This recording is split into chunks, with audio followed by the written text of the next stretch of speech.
We are live. We are live. I am hoping we are live. Welcome to College Football's Peek Around the Corner with your host, Greg Pflugar. We cover everything in college football because we love everything in college football. And if you love everything in college football, please subscribe to our channel. Smash the like button if you like our content. Share the video with your family and your friends. If you want to support this College Football Rebel Outpost channel with a donation, hit the $ where you make a comment, and I'll get to super chat as quick as I possibly can. I apologize for yesterday. Last night. I hope things are better today.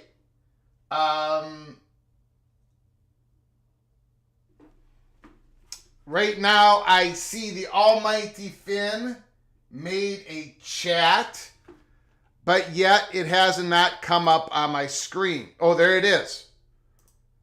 Okay, so far, so good. We think, we believe, we pray that we have isolated the issue if it is on our end. Again, the issues last night, we had excellent connection. We never lost the excellent connection. So if it is on our end, well, we made one adjustment. So again, I cannot promise a rose garden, but hopefully this live show goes without a hitch. I'm going to keep an eye on it. I'm going to keep an eye on it every second. Anyways, let's go into it. Thank you, David Griffin, for coming on in. Almighty Finn for coming on in. We are going to talk about what we were going to talk about last night. We're going to be doing the recap of college football week 2.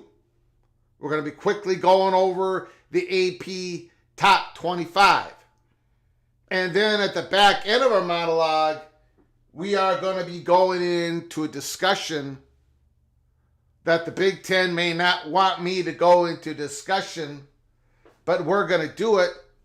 And it has to do with their push behind the curtain, their continuous push behind the curtain for radical change in the upcoming years in the college football playoffs.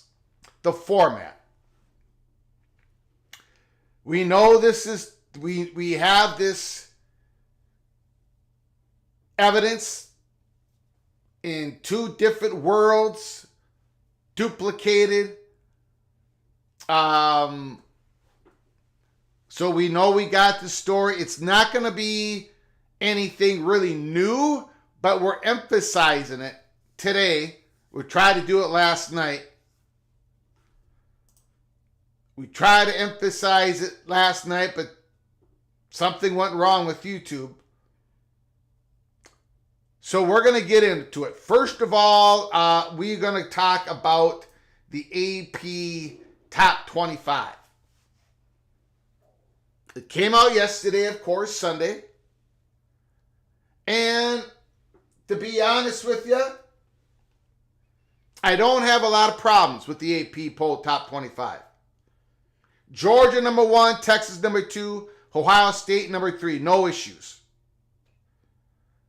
Alabama and Ole Miss, I think they should be do-si-do. I think Alabama should be 5, Ole Miss number 4.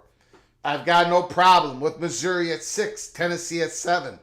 I do believe Penn State and Oregon should do-si-do with Miami and USC. I think Miami should be 8, USC 9, Penn State 10, Oregon 11.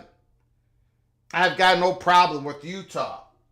I've got no problem with Oklahoma State. I got no problem with Kansas State. I got no problem with Oklahoma. I've got no problem with LSU 12-16. I happen not to believe that Michigan should be 17. I'm thinking 19 or 20. I don't believe Notre Dame should be 18. I don't believe the Fighting Irish should be 18. They lost at home as a 28-point favorite. 28-point favorite. They lost at home. And to be honest with you, they just did not lose on the scoreboard. They got beat on the field. Northern Illinois had more than 100 yards more offense. Northern Illinois played a clean game. Notre Dame, Riley Leonard threw 2 interceptions. When they're up 14-13, I don't know where was that ball going to? And they got beat. I mean, Northern Illinois lost to Ontario Brown, their great running back, for pretty much the whole second half of that game. And yet Northern Illinois could still move the ball just enough. They get 16 points on the board. Notre Dame is too high here. Louisville should be ahead of Notre Dame. I think even Arizona and Iowa State should be ahead of Notre Dame. Now, what I like about the AP Top 25, what I think they did, the voters did correctly, was to have Boston College number 24, Northern Illinois number 25. Now, would I have Northern Illinois ahead of Notre Dame? Northern Illinois defeated Notre Dame. Well, Notre Dame did have a big road victory at Texas A&M. So sure, whatever, have one of them 24, one of them 25. But really, I'm just thankful that they have Boston College in Northern Illinois, 24-25. Northern Illinois. Now they are ahead. They're ahead of every other G5 school for that race. You know, if Northern Illinois somehow runs the table, they're going to get that playoff spot. I think it's very dubious they will, but you've got to put them at the top of the G5. So, with a few exceptions, I believe the AP poll top 25 got it right. I think Notre Dame is the most concerning. That game against Purdue next week. Woo! On the road, I think Notre Dame, I think the point spread is down to 10 points. We're going to be talking about week 3 games tomorrow. Today, we're going to be talking about what we wanted to talk about last night, but we had technical issues. So that is the AP top 25. I want to thank John Waffa for coming on in. Tate Town Hawk, David Griffin, Jimmy is in the house. Jimmy says Boise State and Illinois should be in the top 25. Illinois with a good home victory against Kansas. Got a couple of interceptions. That really helped them out. Okay, now let's get to the recap of week 2. And then we got to get into it. I have been teasing about a whole lot of things that are going on behind the curtain. A lot of that has to do with Fox, the Big 12. We've been discussing it. Well, now I am going to, the people who gave me, and we got it from more than one source in more than one universe. I got the okay. I had the okay to do it last night, but technical issues, so we're going to do it today.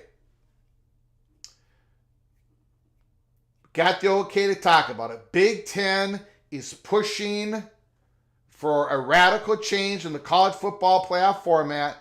It's already was reported on months ago. It's going to be talked about again here in the next month. It is by somebody other than the fat guy from Minnesota. I don't know who it's going to be. But remember when I said, remember when I talked about June 15th, when I said Tony Petitti and Greg Sankey left the Holy Smokes Theater, that the Big Ten wanted to slow down an expansion, that the SEC wanted to slow down an expansion, that Florida State and Clemson was not the top targets for either the SEC and the Big Ten. And I kept saying this for like 30 days, and people were getting sick and tired of it. And I said, you're going to be hearing about from reporters and other sources, and it's going to come out soon. And it did. John Scheer, Ross Dellinger, Brett McMurphy, and others in their own ways. Big articles, little interviews here and there. Dennis Dodd. Well, what I'm going to report to you today, the peek around the corner on the Big Ten, I'm giving you a peek. I'm giving you a warning. You're going to be hearing about this. Maybe not in the next 30 days, but you're going to be hearing about it in this calendar year as we head on into 2025. You're going to be hearing about this before we get to 2025. Because this major push is about 2026. It could even end up to be an avalanche and be about 2025 playoffs. I doubt it.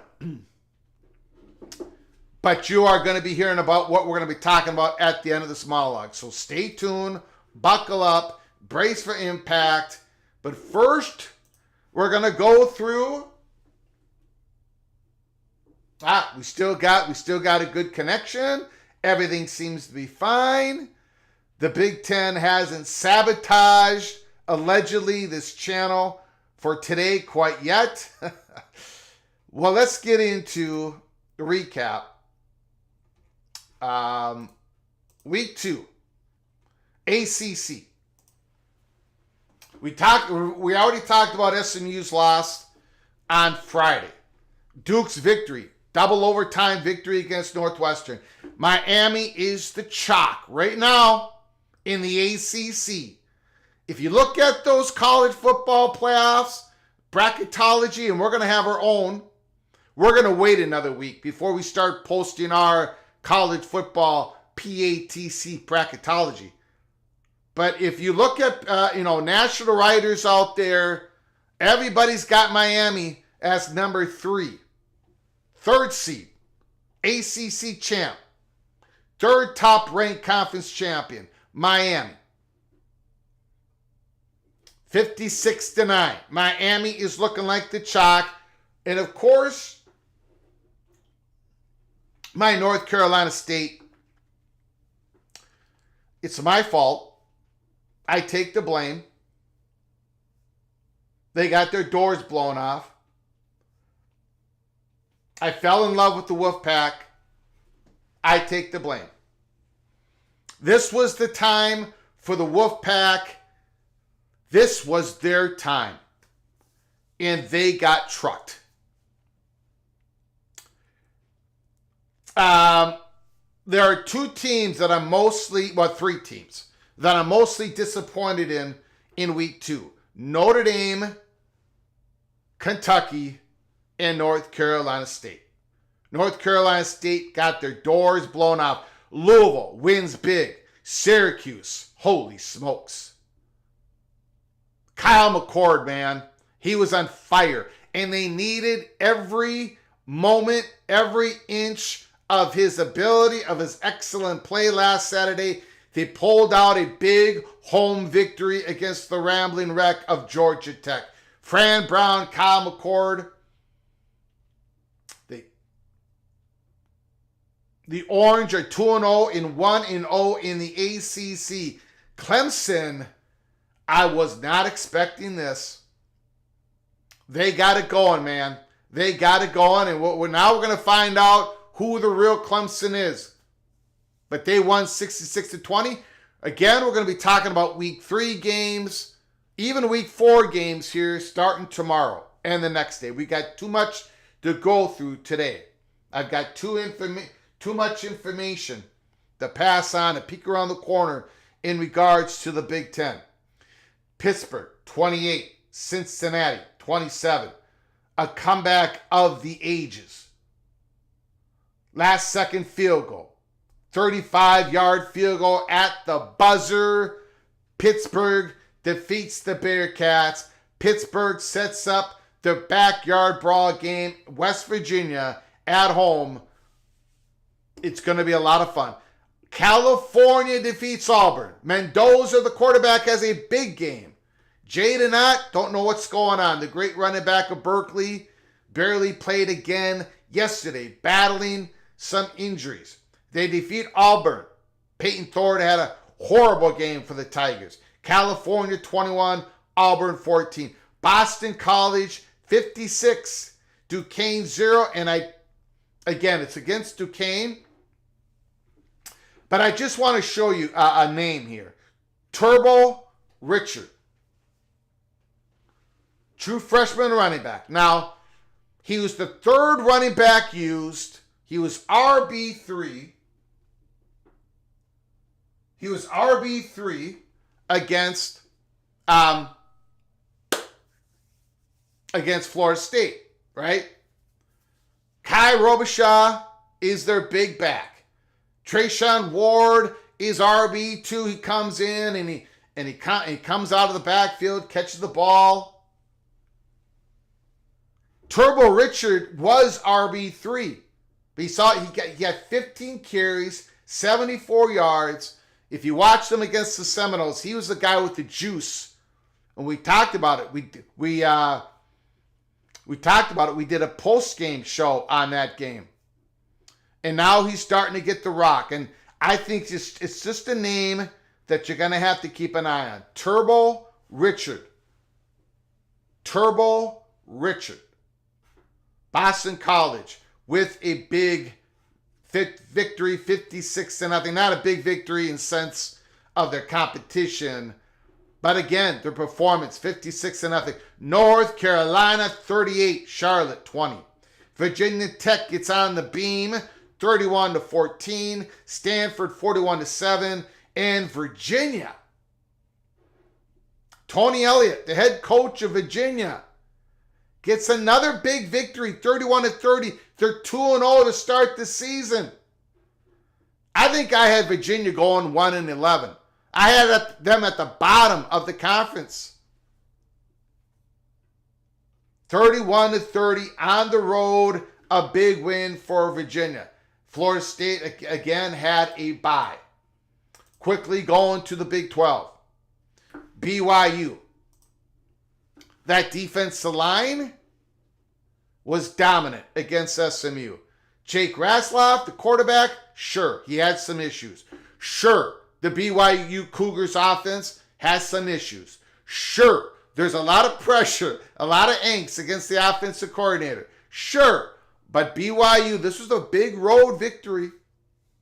It was. Gerald Ford Stadium. BYU gets the victory, and SMU, the Mustangs, have yet to beat the BYU Cougars in their history. Utah 23-12. The big story there is Cameron Rising, broken finger. I don't think they're going to need him next week, but they're going to need him back. They're going to need him back. Cameron Rising. That's the story to look at. Cameron Rising, broken finger. Baylor, we'll see how they do the rest. Their defense is improved. Last year's defense was a joke. The changes, Dave Aranda now is basically the defensive call maker. So there is some improvement for the Baylor Bears. Oklahoma, a terrible performance. Jackson Arnold made some bad plays. No disrespect to Houston. They're a rebuilding program, but Oklahoma only winning this game by 4 points, and we've talked about it. Everybody has talked about it. The chink in the armor for the Sooners in 2024 is as clear as day. It's that offensive line. I don't think that offensive line is going to hold up in the SEC to where they can finish in the top 6, the top 7 of the conference. I believe I got them 8 or 9. Oklahoma 16-12 over Houston.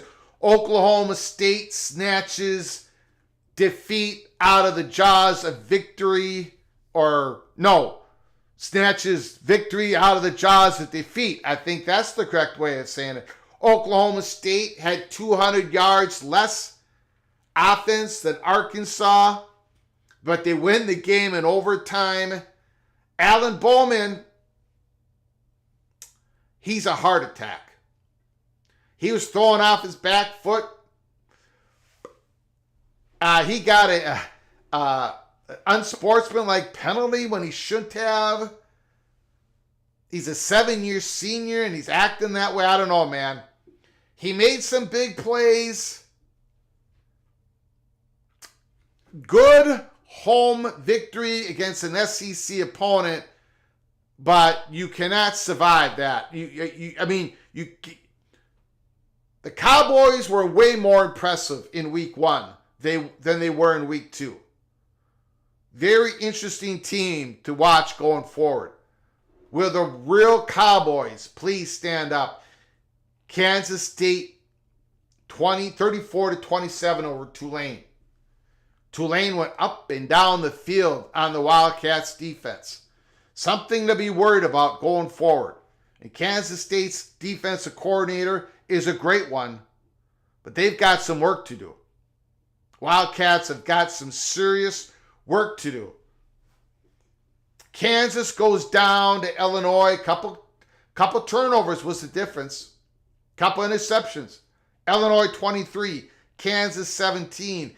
Arizona, slow start in that game, but they win 22-10. Iowa State 20, Iowa 19. Iowa State never gave up in that game. And Rocco Becht,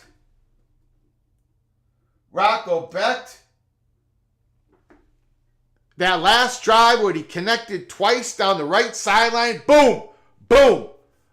34 seconds to go. No timeouts. Down 19-17. You're starting at your 25, 30, 35 yard line. Rocco Becht made those throws down the sideline. The receivers were able to get out of bounds. Then the third flow, after the third throw, they were able to go down there, spike the ball, and they kicked a long field goal. Tip of the hat to Rocco Becht. Tip of the hat to Iowa State. In Iowa, you're still Iowa. Great defense. Great special teams. The running game looks good. The passing game, of course, looks better than what you had last year under Deacon Hill. But it's still not good enough to really get to that next level. And I'm not talking about wins. I'm talking about because Iowa still wins a whole lot of games. I'm talking about the level to where you can get to the college football playoffs. Cade McNamara, that cross the field throw on the real route that was not open, got picked off. I think the game changed at that point. I know Iowa scored another touchdown after that turnover, but it was Cade McNamara was unsteady after that play. A lot of underthrown balls. Big win for the Iowa State Cyclones. Big win. I think, look, I predicted them to come in third in the conference. I think they are ready to contend to get in the Big 12 championship. If Cameron Rising has his injury issues with his hands, or if Kansas State can't get their defense playing at a different level, the Cyclones are right there. The Bearcats lose a heartbreaker. We're gonna find out about the locker room, about the leadership, about how much the Bearcats believe in Coach Scatterfield. We're gonna find that out in the next couple weeks. Because the Bearcats should have won this game. Outscored 15-0 in the fourth quarter. At home, in Nippert Stadium. We're gonna find out about the character of the Bearcats here soon. West Virginia gets exactly what they needed after losing to Penn State. West Virginia back on the beam. UCF, I talked about it in the offseason. R.J. Harvey, this is a grown man's team. UCF is a grown man's team.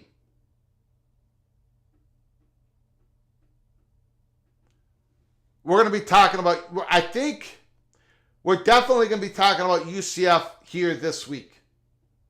I know we are. So keep an eye on that. UCF is a grown man's team.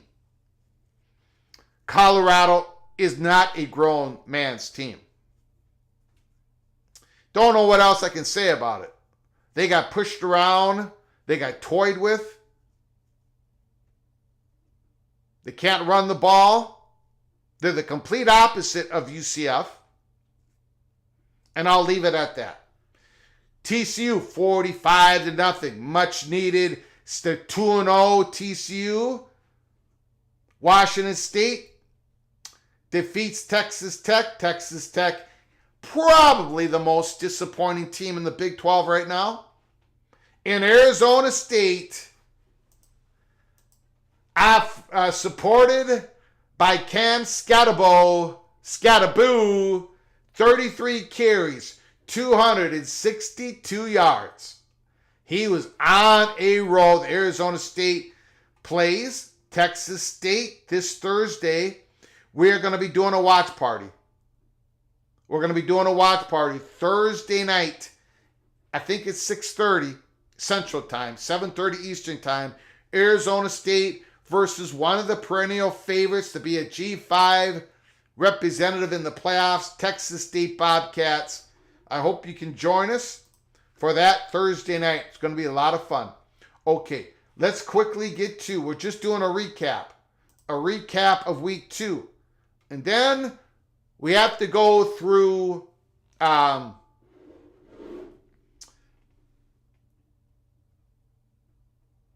Big Ten.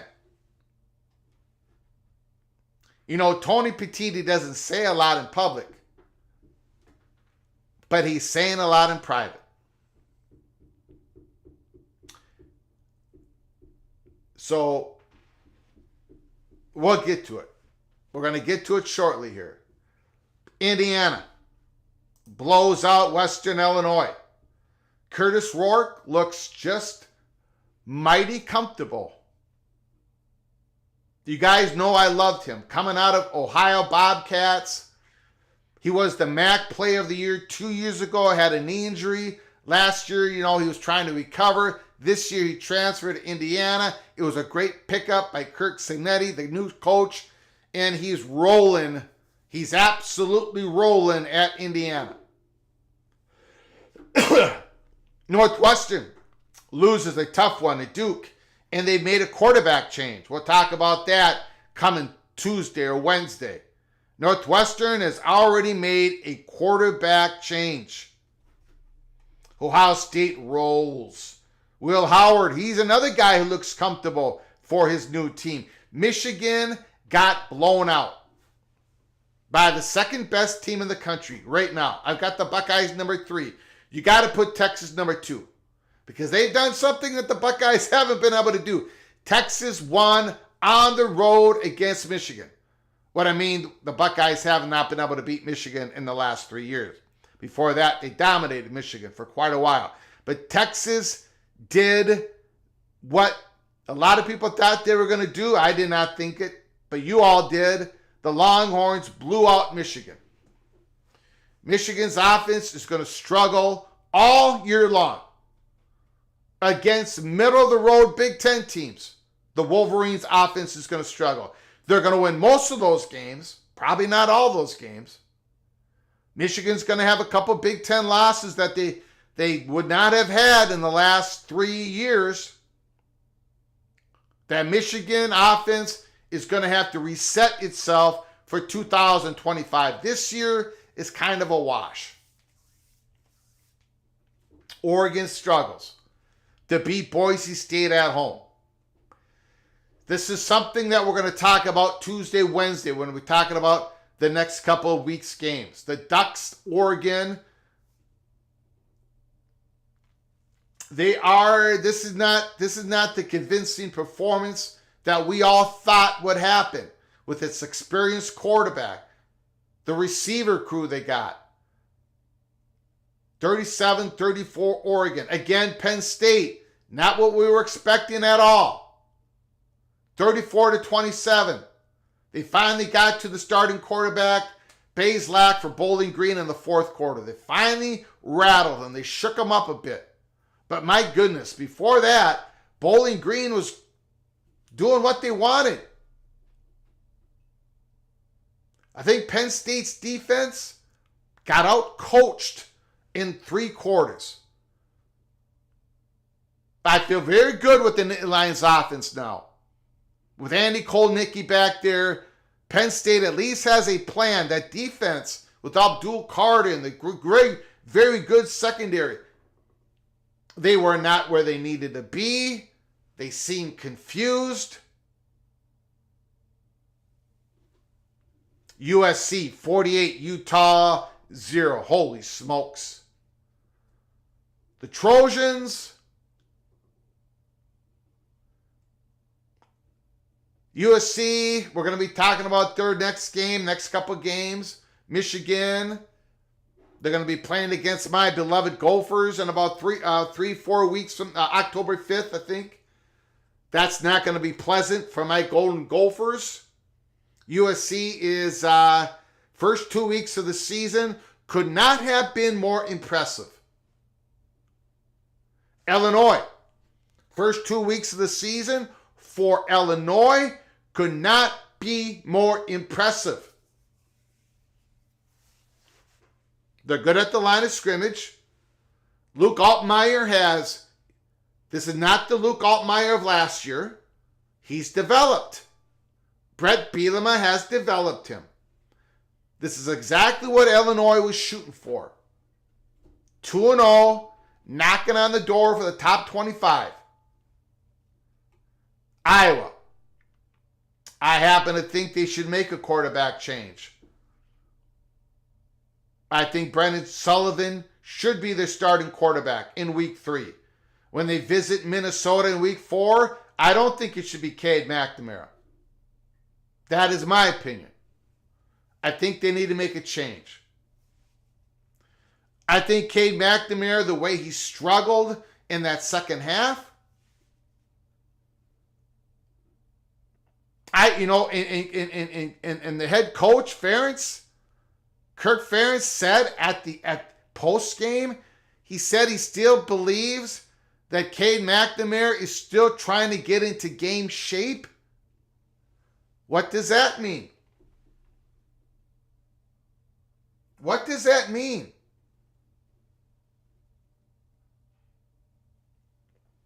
Minnesota 48, Rhode Island 0. As I said, the score wasn't going to be important. It wasn't going to be competitive. But what was Minnesota Golden Gophers going to do in the air?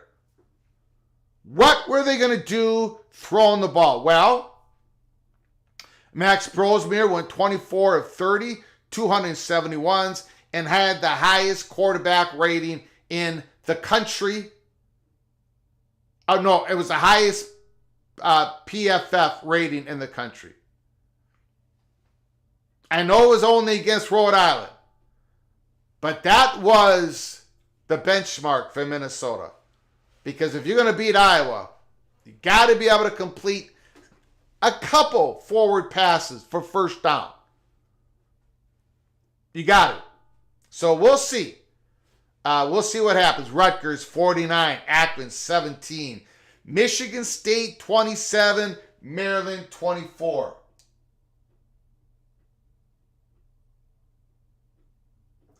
Again, I'm a little surprised. Michigan State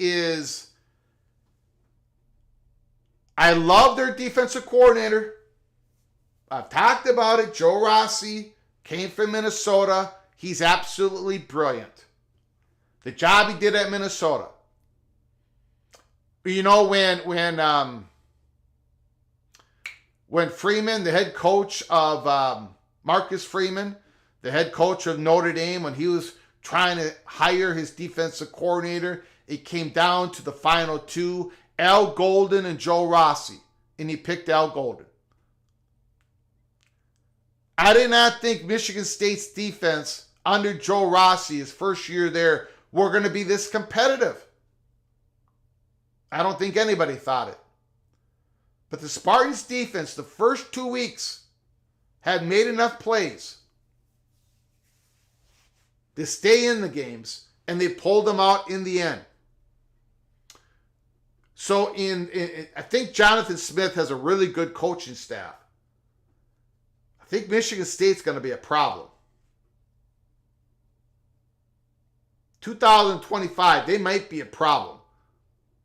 2026, they might be a huge problem for the rest of the Big Ten. Maryland, tough loss at home. Tough loss at home. Washington, 30. Eastern Michigan, 9. Wisconsin, 27. South Dakota, 13. And Nebraska blows the doors off the Buffaloes and Nebraska. Dylan Raiola. He's got so much talent. It's ridiculous. The defense is very good. Nebraska, I got them at 8-4. They could win 9. They could win 10. This is the year I'm not going to give the Cornhuskers fans any elbows. None whatsoever. because they're that good. And they've got a schedule to where they can rattle off. They're going to be favorites in the next 5 games. They could be 7-0. Next 5 games after that are going to be a challenge. But Nebraska, the Cornhuskers are on the march finally after 7 years in the wilderness. Georgia wins big. This is SEC. Texas, we've talked about it. Quinn Ewers. Gunnar Helm, the tight end, had a big game. Jaden Blue, a little bit of an ankle or foot injury or calf injury, comes back, looks impressive. The wide receivers, I'm sorry, I was wrong. You look impressive. Defense dominant. The Longhorns got everything to win a national championship. Alabama 42-16. They struggled about 3/4 of that game and then poured it on at the end. 42-16. Ole Miss 52-3. No competition yet. Missouri 38-0. No real competition for Missouri yet.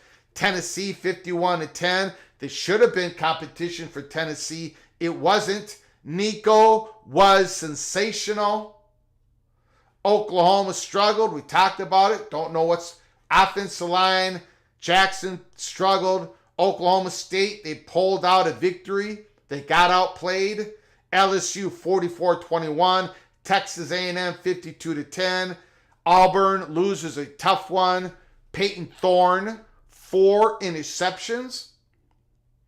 It's why we could not pick Auburn in the top 7 of the conference, top 8, because of the quarterback play.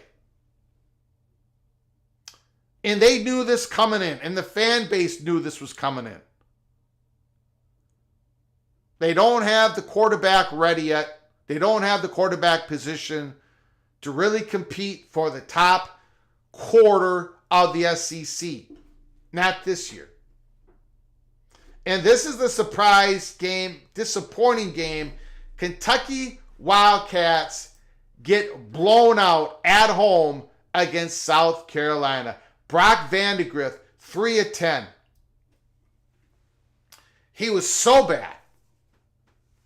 He was so bad, they put in Gavin Wimsatt. And he threw an interception. That's how bad Vandegrift was. They put in Gavin Wimsatt.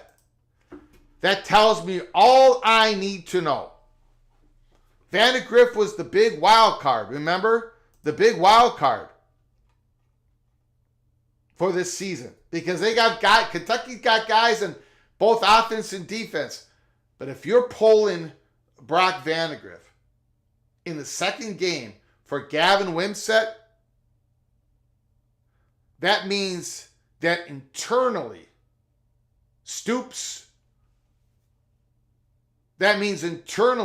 Kentucky has no real faith or hope in Vandegrift. Because you don't pull him for Gavin Wimsatt. Okay, I want to thank everybody who's come on in. Sorry, Greg, but Illinois was dominant on the line of scrimmage. Rutgers dark horse, I'm not going to buy it, but we do have Rutgers fans in the PATC community that is buying it. Yes, Michigan State's wide receiver, the freshman. Nebraska right on track. Good afternoon, Michael Uten. We got a lot of new people in here. Beautiful. Alice Gray, thank you for coming on in. Penn State Tom Allen is in over his head. Not a good hire. I don't know what's going on there. I would not think he was over his head. He's been a successful defensive coordinator in the past. Was a head coach of Indiana. But they were definitely confused. They were definitely confused. Okay, so, and then, of course, G5. Boise State did not hurt their cause. Right? They only lost Oregon by 3. On the road. It did not hurt Boise State's cause. Memphis won big. Texas State Bobcats won big over UTSA. And of course, the big winner in the G5 in week 2 was Northern Illinois. So you got it. Northern Illinois has a ranking of 25. They are they're the leader in the clubhouse after hole number 2, if you want to call it that. Northern Illinois, Memphis, Boise State, Texas State, Tulane did not hurt themselves for the race to be the representative in the playoffs of the G5. Don't let the LSU score fool you. That defense was embarrassing for the first half. Yeah, thank you, Go Black 45. That is what Brian Kelly said. Look, and I like that he praised.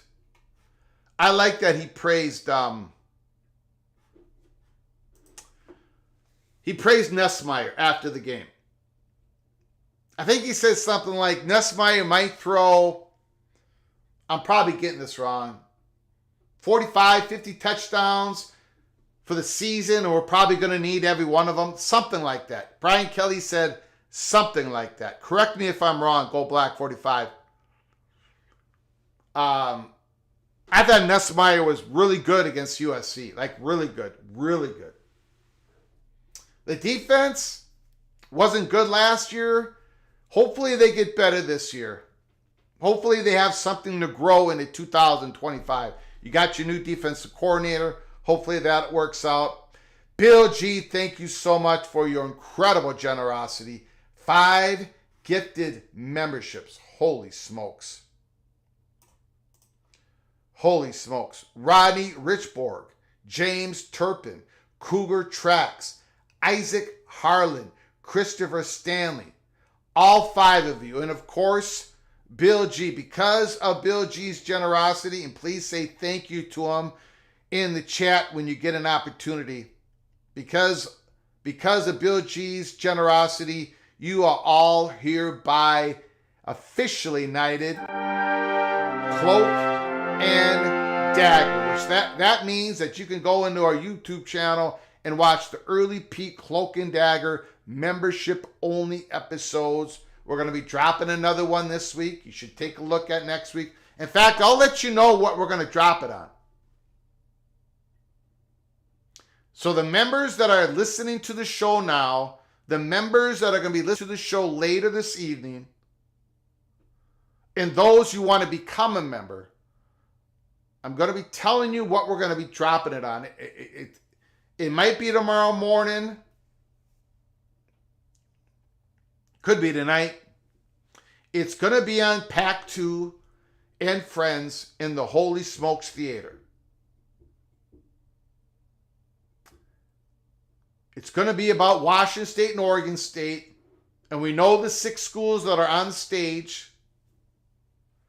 Right? We know it's Fresno State on the right side. We know Boise State's in the middle. We know San Diego State standing next to Boise State. Then we know it's Colorado State, UNLV, Air Force. Those are the 6 schools that Washington State and Oregon State are trying to recruit for a Frankenstein G5 conference. We got more information on that, so we're going to be talking about it in our membership only in the next, I think it's going to be episode 46. It's going to be dropped soon, so become a member or, go to there's a link provided in the description box. Hit the link, then hit the join button. So Rodney, James, Cougar, Isaac, Christopher, you are now members because of the generosity of Mr. Bill G. Okay. So, let's get to it.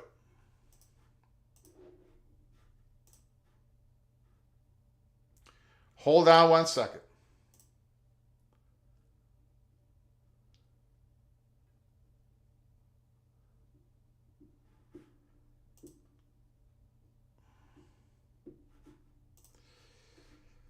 Okay.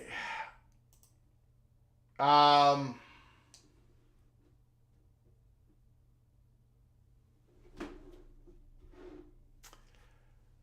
Ba, ba, ba, ba, ba, ba, ba, ba, ba.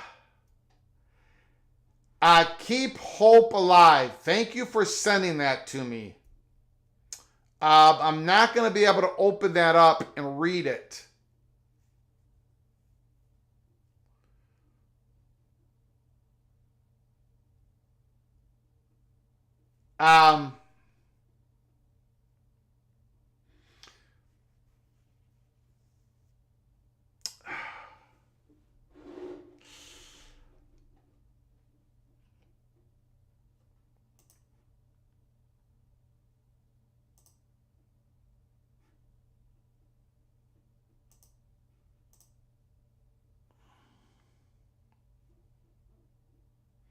Um, are you guys getting some buffering right now? Give me a Y or no. Give me a Y, yes, if you're getting some buffering. So far, so good, but we just got a little bit of a warning here. Y, yes, you're getting buffering. N, no, you're not. No buffering now. Yes, you are. A minute or so ago. Okay, every time I start talking about the Big Ten, we get buffering. And then we get shut down. What's going on? That's all I got. It's all clear now. Okay, let's get to the story before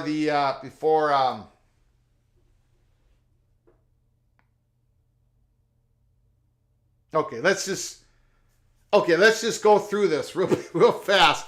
Um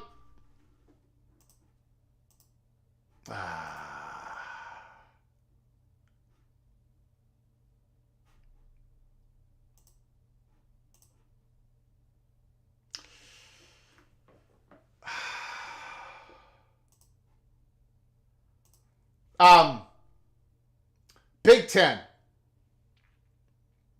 Look, I'm just going to say this now.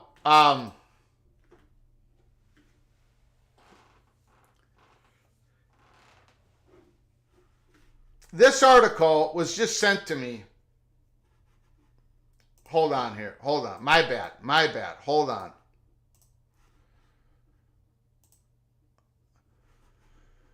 Ohio State Athletic Director Scott Barnes is publicly and unapologetically rooting for disruption in the ACC and elsewhere.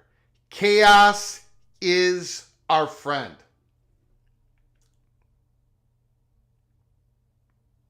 Okay? No, I'm sorry. That's Oregon State. I meant that. Oregon State Athletic Director Scott Barnes is publicly and apologetically rooting for disruption in the ACC and elsewhere. Chaos is our friend.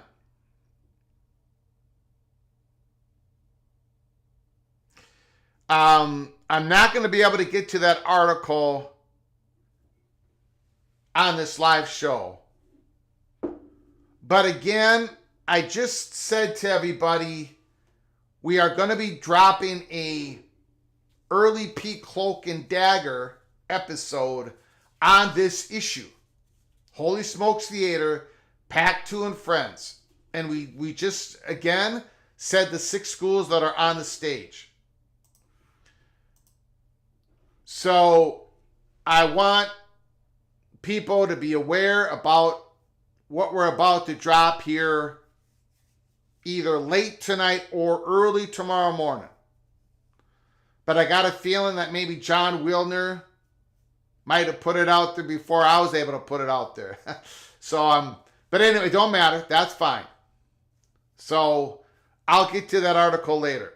Yeah, I meant Oregon State.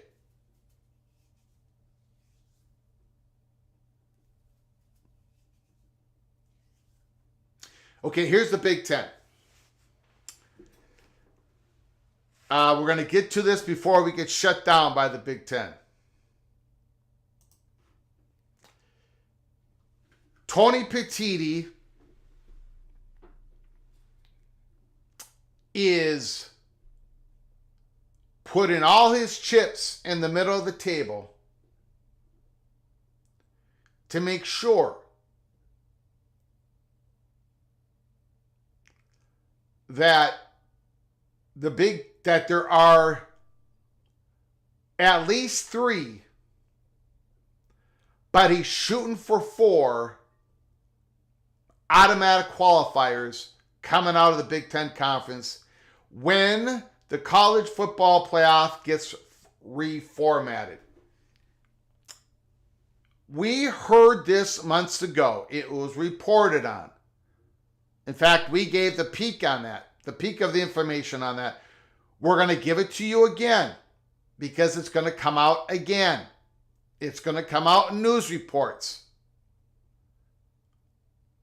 The Big Ten is continuously pushing it to the point where one of the conferences, and I'm going to tell you the conference, one of the conference believes that their number of their automatic qualifiers is going to change. The Big 12 believes that in the near future, they're going to have 2 automatic qualifiers, not basically 1 that it is now. And that's not even really official. It's the top 5 conference champions, top 5 ranked conference champions that get the automatic berth. So technically no conference has an automatic qualifier, but in reality, the 4 power conferences have one, and then the top G5 will get the 5th one. Having said all that, months ago there was reports that Tony Petitti was looking for 4 automatic qualifiers. Of course, there was a pushback. We have the format that it is now for this year and basically next year. 12 teams, top 5 conference champions, the rest are at-large bids. Tony Petitti continues to push aggressively for 4 automatic qualifiers. And he ain't going to be settling for less than 3. The playoff format, according to what we've been told from the Big Ten, is pushing for an expansion to 14 teams, 4 automatic qualifiers for the Big Ten, 4 automatic qualifiers for the SEC. Here is the issue. The SEC is, what we have been told, is sure, why not, I don't know. The SEC is going to be asking something, I don't know what, from the Big Ten. Remember, the Big Ten cannot make this happen without the SEC support. If they both agree, it happens. If only one of them agrees, it probably ain't going to happen because the ACC and the Big 12 ain't going to come on board. But the voting power that the Big Ten and the SEC have together is enough to make it happen if the SEC agrees. The SEC we don't believe they are there yet because they know the Big Ten wants it. We're going to tell you why the Big Ten wants it in a moment. But the politics behind all these conferences, the SEC, yeah, okay, maybe they're willing for this radical change in the college football playoff format, but they're going to squeeze something out of the Big Ten. Something. I don't know what that is. Nothing is for free. If you want our support, how do we know this? How do we know this? Well, maybe something allegedly has leaked out of the advisory group. Maybe.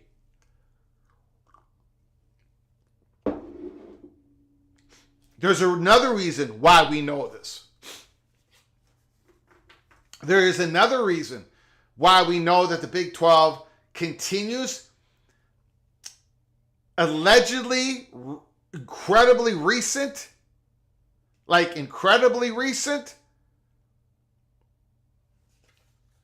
the Big 10 is pushing for this, is because we have somebody who leaked it, who told us that the Big 12 anticipates.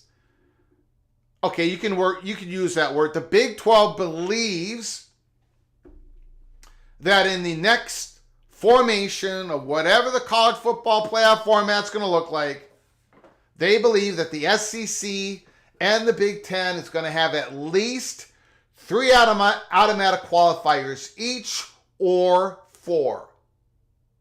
And that the Big 12 will have 2. The 2 teams that go to the Big 12 Conference Championship game are both going to be in the playoffs. Whoever wins, probably going to get a higher seed. Whoever loses, still going to go to the playoffs. A loss in the Conference Championship game is not going to hurt the team that loses in the Big 12 or in the ACC. This is what the Big 12 believes the future is going to be. We have got that coming from one angle. We got the other where we know, without a shadow of a doubt, allegedly, that the Big 10 is pushing for 4. It will not settle for less than 3. Now I'm going to tell you like the real reason why the Big 10 wants this.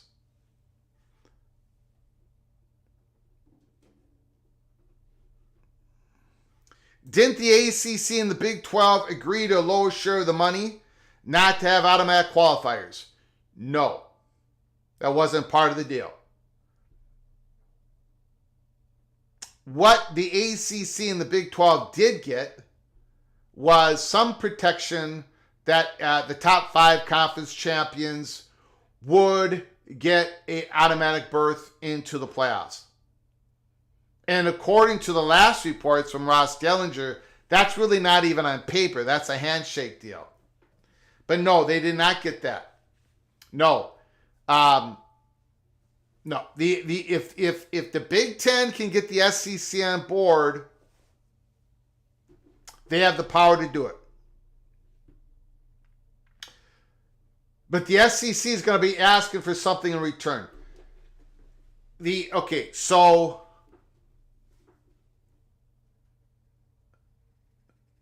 the Big 12 has more interest in this than the SEC, or at least they're verbalizing it more. Maybe they're playing the bad cop and the SEC is playing the good cop, and then on some other issue, they're going to reverse roles.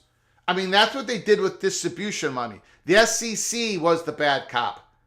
They wanted a higher percentage of distribution than the other power conferences, than ACC and the Big 12. And then the Big 10, they took the bad cop on the automatic qualifiers. So maybe the SEC secretly, they're going to support the Big 10 no matter what. But we know that the Big 10 has brought this up continuously, and they did it again just recently.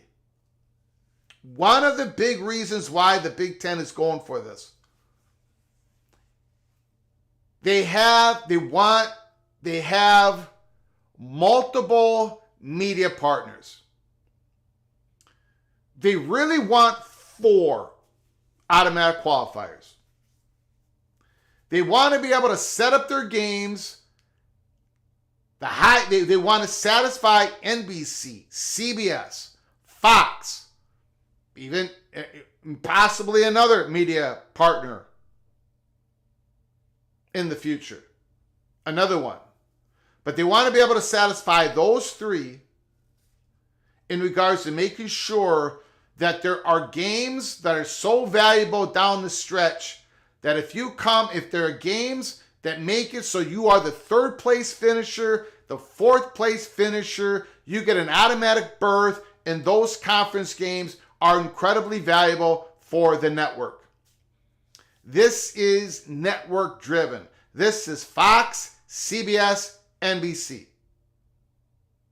Tony Petitti, they're throwing their whole weight behind this. And I know no one's been talking about this lately. Really, I haven't seen any reports on this lately. Maybe I'm wrong, but I haven't seen anything. But the Big Ten has not stopped. They are looking for radical change. To the point where we've been told from a completely different island of source of information that the Big 12 anticipates that they're going to be settled on 2 automatic qualifiers for that conference. So is this going to be a 3-3-2-2? 3-3-2-2-1, where it's, what is that, 11 out of 12 or 11 out of 14? Or is it going to be a 4-4-2-2-1? That'd be a 13 out of 14 if it's a 14-team playoff.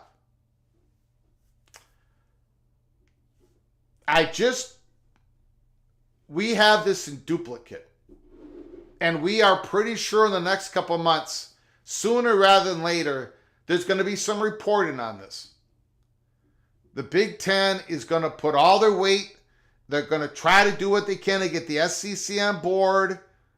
And I don't know what the payback to the SEC is going to be. But pay attention to the story. College football is a cesspool. Greed is going to ruin college football. Let's be real, Greg. It's not what's best for the conference. It's what's best for their own pockets when it comes to contract extension time. I would agree. So in other words, the Big Ten wants them and the SEC to have 75% of the playoff participants, including the at-large bids in the coming playoffs. Josh Pate says the G5 should have their own playoff anyway. They probably will for the 4 conference champions that don't get, there's going to be 1 conference champion that's going to get to the playoffs and the other 4 conference champions. I don't think the G5 are going to want to lose their access. Not yet. Not for the next 5-6 years. Dave Griffin, we just need to put the 16th highest ranked teams and go from there. Big 4 conference champs would be in the top 16.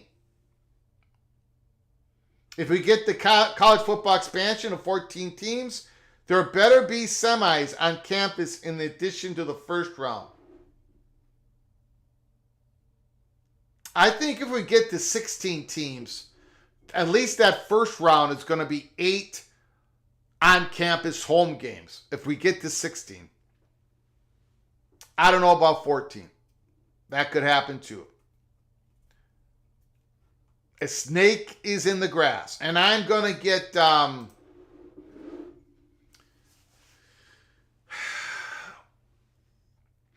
got the okay. So I got the okay. From the people who gave me this information, and I know this is 100% rock solid because, first of all, from the people that I got it from, Big Ten Man and Associates, there's nobody who's broken more Big Ten stories, and so we know this, but then we got it from a whole different island of information. Completely separate. Compartmentalized. And this other island of information says, hey, Greg, Big 12 anticipates 2 automatic qualifiers as the Big 10 and the SEC makes it official that they're going to be going for 3 or 4 negotiations, a lot of pushing and shoving, blah, blah, blah. It matches perfectly what we were told over in the Big 10 island. So we know this is going on. Now, again, there's a whole bunch of stuff going on. There's this governance. There is this, in a couple of weeks, the lawyers have to present Judge Wilkin a plan to figure out this NIL collective issue. So there's a lot of balls in the air. The Big 12 has a lot of balls in the air just for their conference. The ACC is trying to work out a renegotiated contract with ESPN. That's going on. That people really are kind of not really talking about, but it's going on. So you got Big 12 doing a whole bunch of stuff. Possibly having football games on non-traditional days in the calendar. ACC, they got their stuff going on with ESPN. And of course, you got the court cases. And then you got the Big 10, who is pushing for this automatic qualifier, higher number the better. You got Oregon State and Washington State wanting chaos. They want the ACC to implode. If it doesn't, they're going to try to make the Mountain West implode. You got stuff going on everywhere.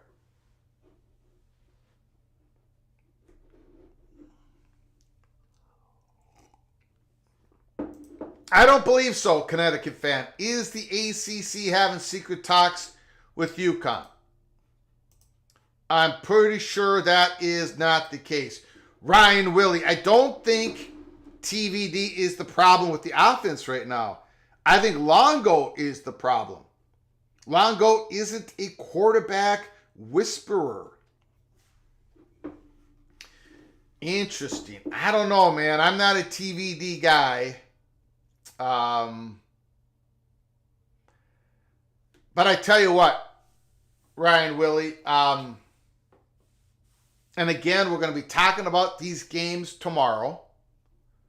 But, Wisconsin has an opportunity, right?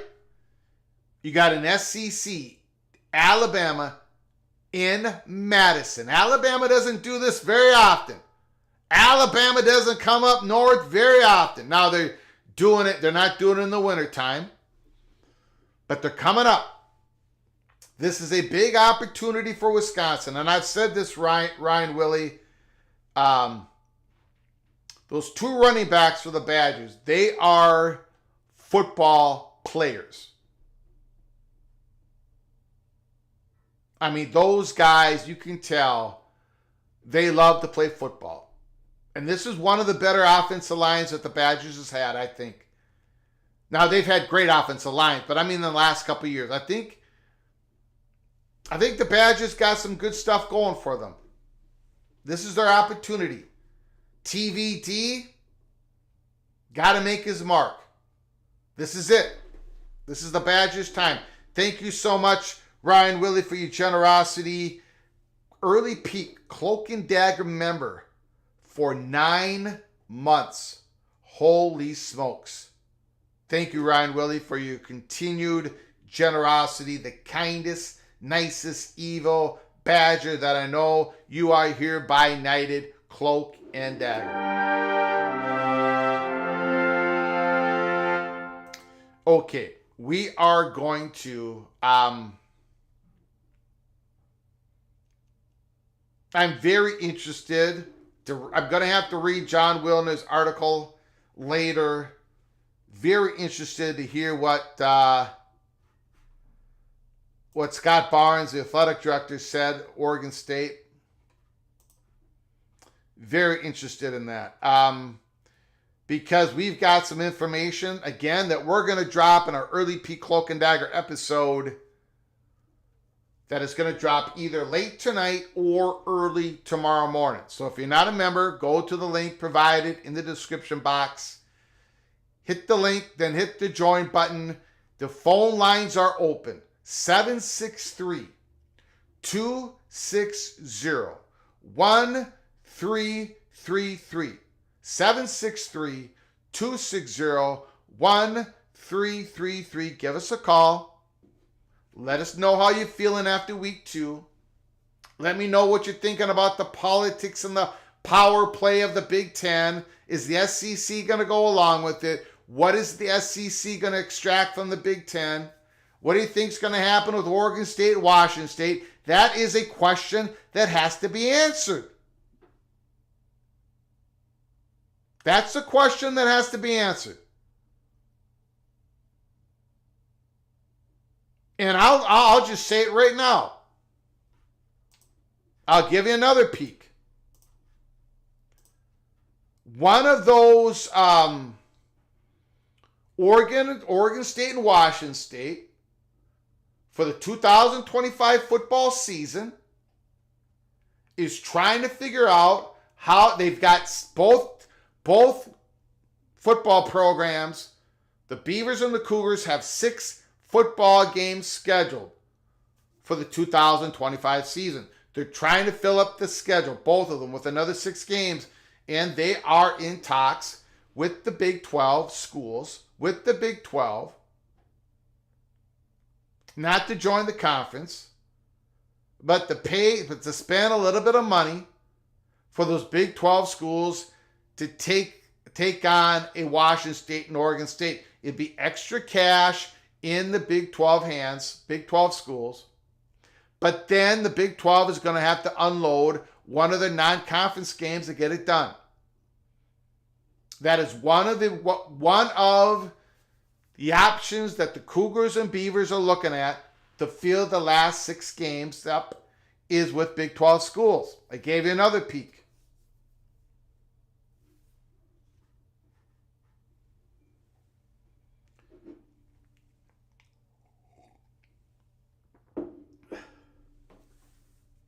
Give us a call, 763-260-1333.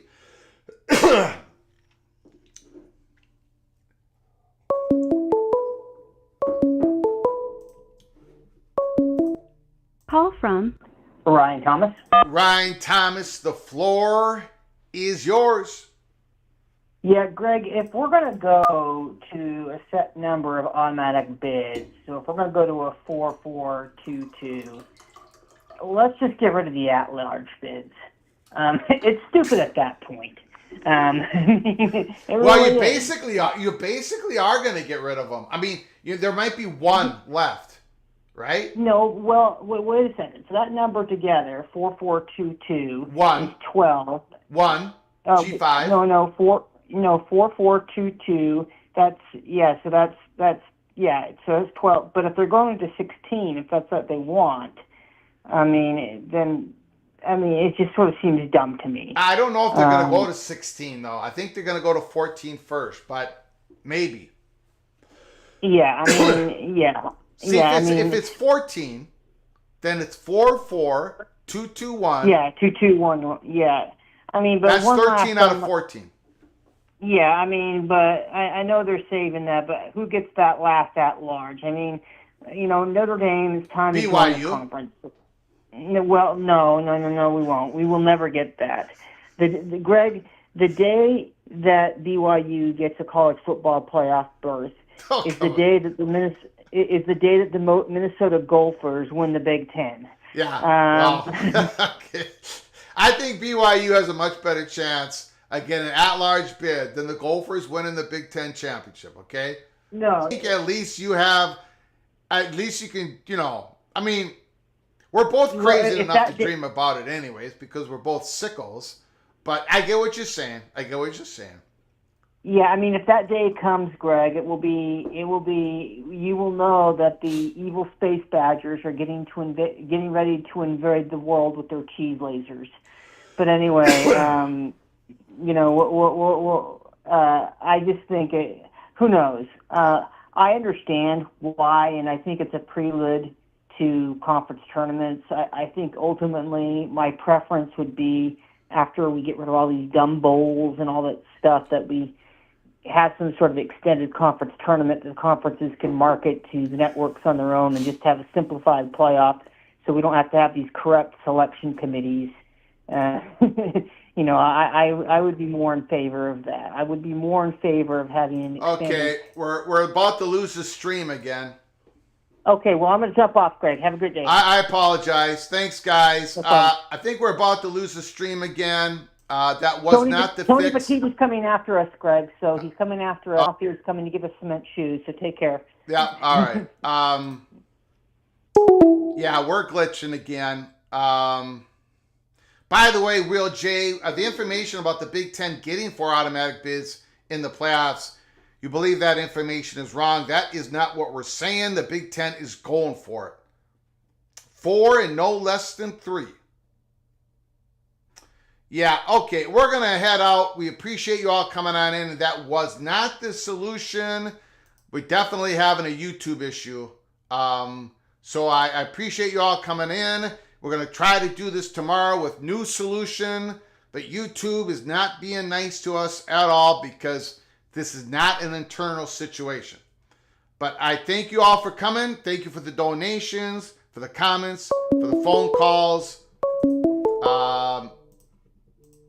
Call from Immaculate, I think we're probably going to lose YouTube again here.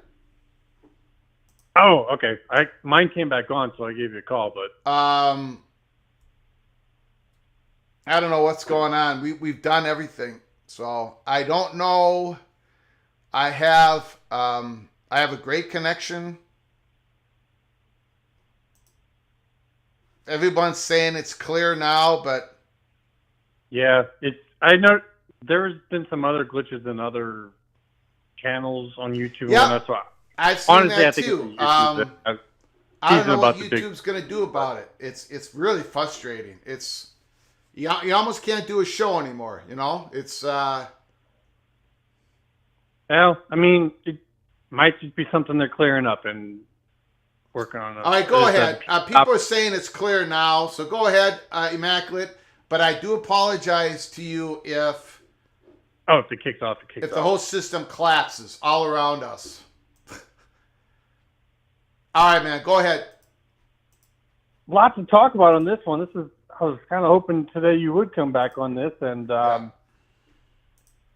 think what we're seeing here and what you're showing here is the true politics of the situation. And I threw out there, kind of reads to me like more of the same with the Big Ten, and that while they might end up actually doing all of this, if you're sitting there at Notre Dame, you kind of have to be feeling easier, right? Yeah. Because, yeah, this works out in numbers if they move to 14. Well, you don't have the power as Notre Dame to make that vote happen. And you don't have the power to stop this vote from happening. So technically they could do this and just go to 12. And then what? And just stay at 12, that is. I mean, if the numbers you're saying are true, and they get that passed first, and then they never vote to move up to 14, Notre Dame is stuck. I so if you're saying it's 4-4-2-2, is that what you're saying? That's what you were saying. That's what you were saying. You said 4-4-2-2. So I was just doing the math. 4-4-2-2-1. I think they would. I think they're looking at going to 14. I understand, but that's not a guarantee. Like that's something. If Notre Dame, I'm sitting there and saying, okay, that sounds okay, but what if they don't go? I mean, this is the one thing that Swarbrick said would push Notre Dame into having to join a conference someday. He came out and said it publicly. This isn't, conjecture. And so if you are the Big Ten and you've got the situation going to the ACC and everyone's saying, what are you going to do? And you're saying, well, we're looking at Notre Dame and North Carolina first, and that's it. Well, then you can expect them to want to put some pressure to get this decision made.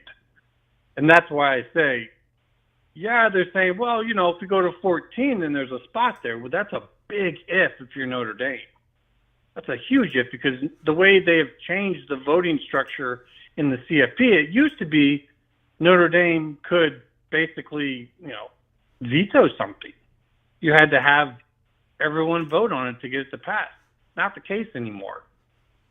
So as you're saying, the Big Ten and the SEC could pass this, or the Big Ten and say, I don't even know if the Big 12 has enough votes to help it pass, And the ACC is not going to help them do that. But if they can get the SEC on board with that, there's nothing Notre Dame can do.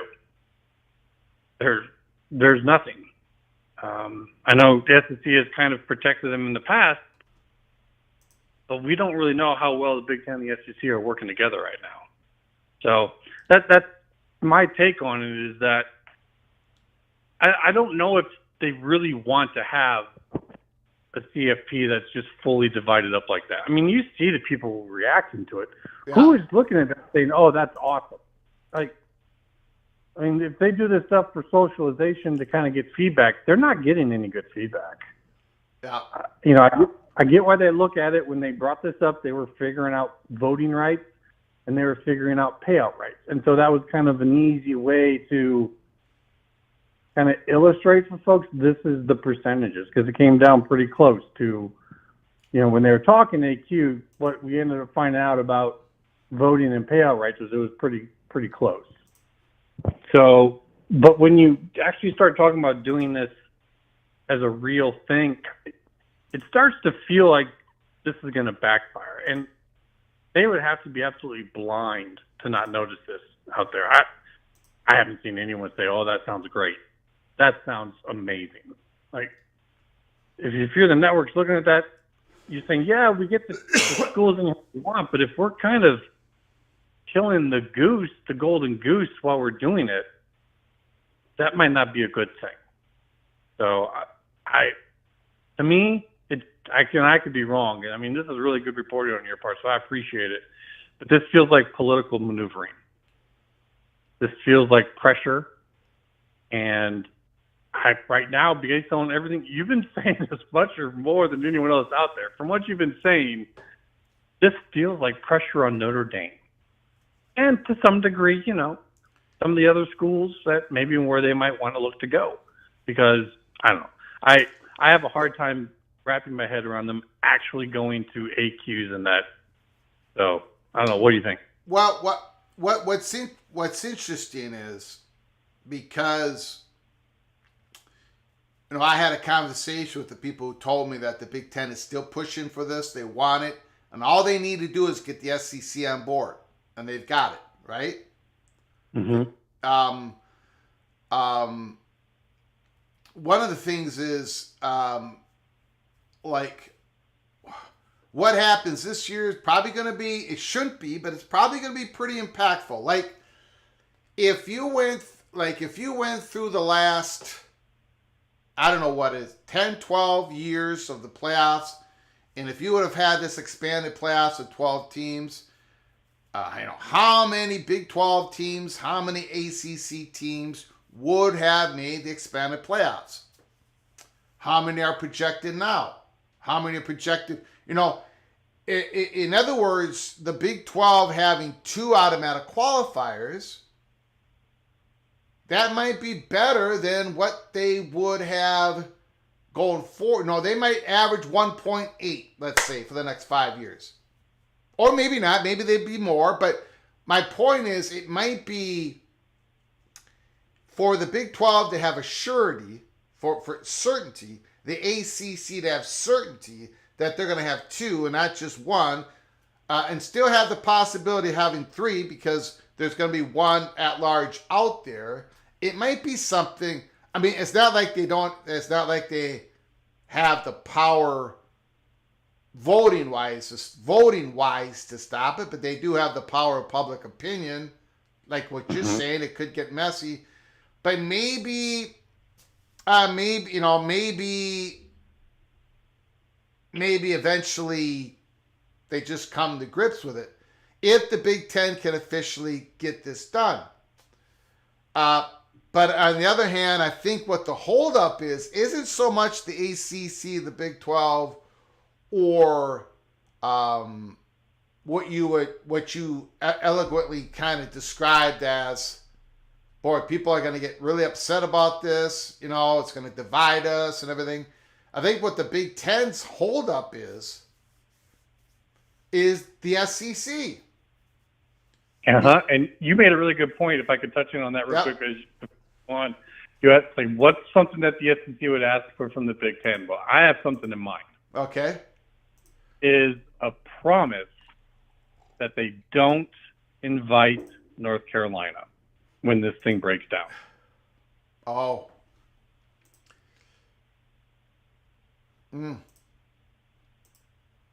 Because when things start to break down, you might think you have everything rolling in your way. Like maybe they're willing to take North Carolina State, but when things start to break down and, board of governors start to look at things and go, oh crap. If you really want to hold the Big Ten to their word, or to get something from them so that when this thing breaks down, you get what you want, that's what I would ask for if I was the SEC. Yeah. I would say, tell us, yeah, with all cooperation in the future on the line, that you will not invite North Carolina when we break this thing apart together. That's what if I was the SEC, that's what I would ask for. Because with the BOG, I think they have a benefit, but if all things get broken down where it's equal, I think the Big Ten has a little bit of a lead on UNC. Otherwise, I don't think the BOG would have did what they did. I think UNC was leaning towards the Big Ten. So that's just, food for thought, kind of look to the future to see where that might go. I think if I'm the SEC, that's what I'm asking for. So I don't know. Yeah, that could be. That's an interesting take. Iowa, let's get into Iowa before I let you go. Yeah, okay. This is going to hurt. Well, I mean, it's just too bad that Iowa could not keep those Iowa State receivers in bounds. I don't know why Iowa State was so successful with those two passes on the sideline there in their last drive. That was odd to me. Iowa's running game was really good. Iowa's offensive line looks better than they had the last couple of years. Cade McNamara started okay, kind of faded. That back cross of the field pass. You don't think there's a hook? You don't think there's going to be a quarterback hook before the Gopher game, or during the Gopher game, or after the Gopher game, or what do you think? Well, first off, I was really kind of blown away in that because the guy that got burnt that you're talking about was Castro. Yeah, I was watching. I was like, "You've got to be kidding me, Castro!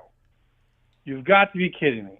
And that's why that one hurts really bad. This was supposed to be his time to come out and show his true capability in coverage. We know him as like a free safety, being able to come up and run support, and that was bad. To me, the math. You look at the first game, as I've said, the game plan going into that, parents would have been part of it. The halftime, they had the coaches that are there locally have to adjust, make a new plan. We saw what happened. Now, we come back in, Ferentz is part of it again. Now, he let them do their stuff, but he's there. His presence is there. And I remember I saw a video. Cade was talking about what it was like to have Seth Wallace kind of doing the head coaching stuff and how he's not used to dealing with them and how he really liked his style. And Cade was just kind of like full of energy about it. I just kind of feel like maybe Ferentz is just too stoic, just too old school for these young men these days. Yeah. They just seemed flat on their feet. They didn't know what. I don't know.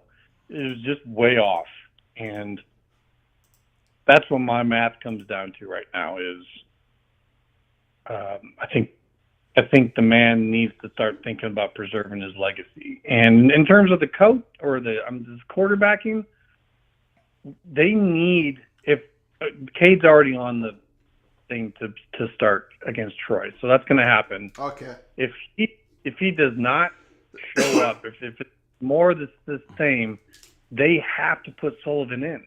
You can't make that change in the game against Minnesota. Yeah. And you have to properly prepare for Minnesota. You just lost to ISU, and now we don't have all season anymore to prepare for the Minnesota game like we used to. Yeah. You got to make a decision now. So it's got to be made during this Troy game, which means if Cade comes out in the first half looking like that, they have to pull out Sullivan. I mean, they have to bring in Sullivan. I mean, he's a senior transfer. If you don't do it now during that game, if Cade looks bad, when do you do it? And how do you tell a kid who comes in as a transfer, as a senior quarterback, and that you're not going to put him at that point? You'll never get another transfer again. Like, I don't see how this isn't the game to decide right here against Troy. Yeah. Who's going to be? This is your last chance, Kate. And if that's not the case, then 100% Ferentz has to go. You can't just protect the kid because you cheated to get him as your transfer, which let's not kid ourselves. That's part of it. He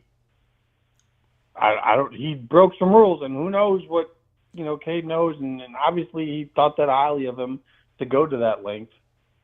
But at some point in time, you got to look at him and say, "You're just not cutting it, son. You're just not." And we have to try this guy. We brought in the senior for this reason. Like, you can't just sit Sullivan all year long watching Cade mess up. You've got to give him a shot. With the Minnesota game coming up, that's what I'm saying. This game, this is where they have to figure out who it's going to be. So that's my take on that. In this early season game between the Hawkeyes and the Gophers, this rivalry game that's usually set later on in the year, I got a feeling, Immaculate, that this is going to be one of those rivalries that are going to be scheduled early in the year, in the years going forward. Yep.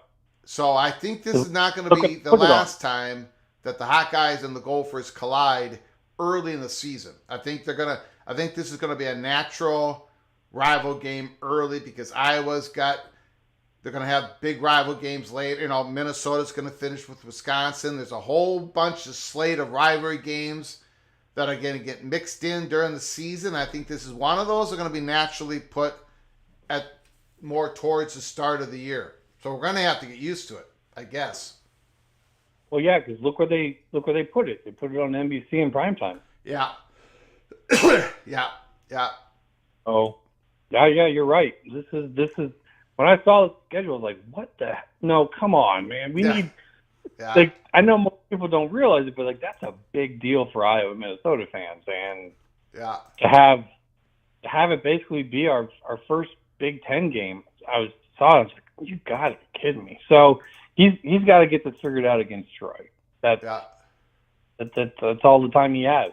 He doesn't have any Big Ten games to figure this out. He's got to get it in this one. So, yep, that's my take on that. I think that you've got a bird's eye view. Someone's letting you know of like these deep internal politic games being played, and I think in the past a lot of this stuff we'd never see or hear of it. Like, this is the type of political gamesmanship that happens, and people never see or hear of it. And, in terms of, I know I saw someone say, oh, Notre Dame's not good enough to make it in, so it doesn't matter. But that doesn't matter in this. Like, as they said, all they want to know is that they have access. And if they lose that, that's when they pull the trigger. So I'll leave it with you with that, man. Really appreciate you. Great show, and looking forward to more. Brilliant. Beautiful call, sir. Thank you very much. Great call. I guess we'll...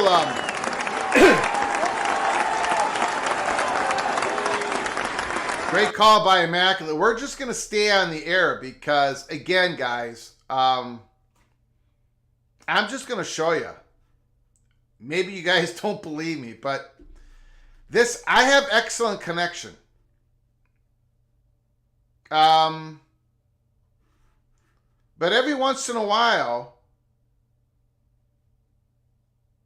YouTube says to me, no data, stream's going to end. That's what happened yesterday, and that's what happened for about 5 seconds during this live show. But I see I got a couple computers here.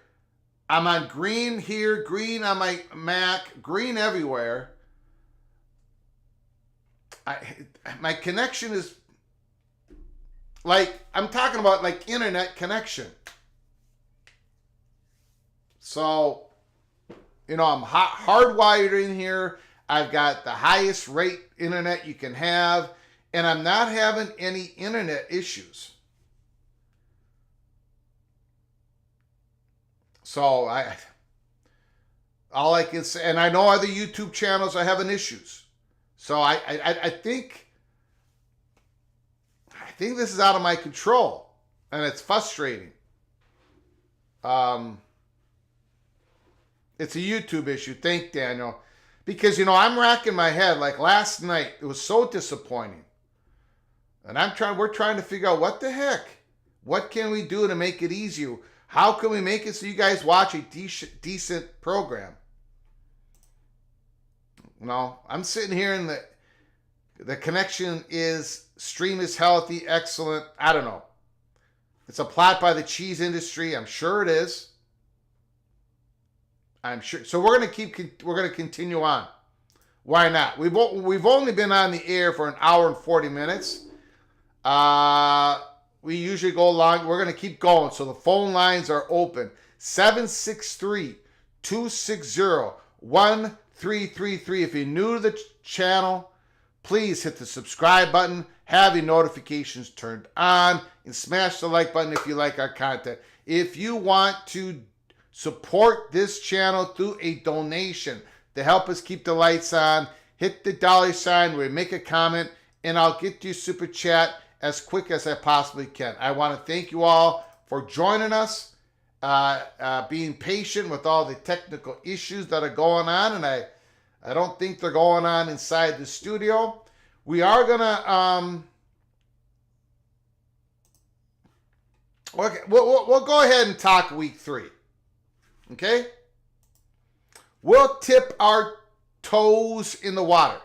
Let's just do top 25. Top 25 games for now. We'll go through the other conferences. Okay?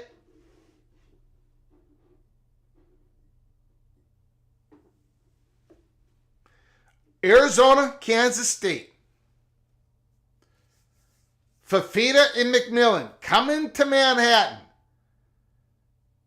Friday night. I mean, my goodness. My goodness. There is about a 95% chance we're going to be doing a watch party on this game. We're going to be doing a watch party on an Arizona State game Thursday and an Arizona game Friday. And, boys, this is an important game. Oh, man.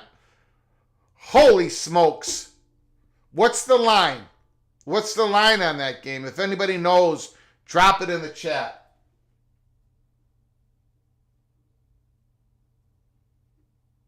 Wow. Wow, what a game. Alabama and Wisconsin.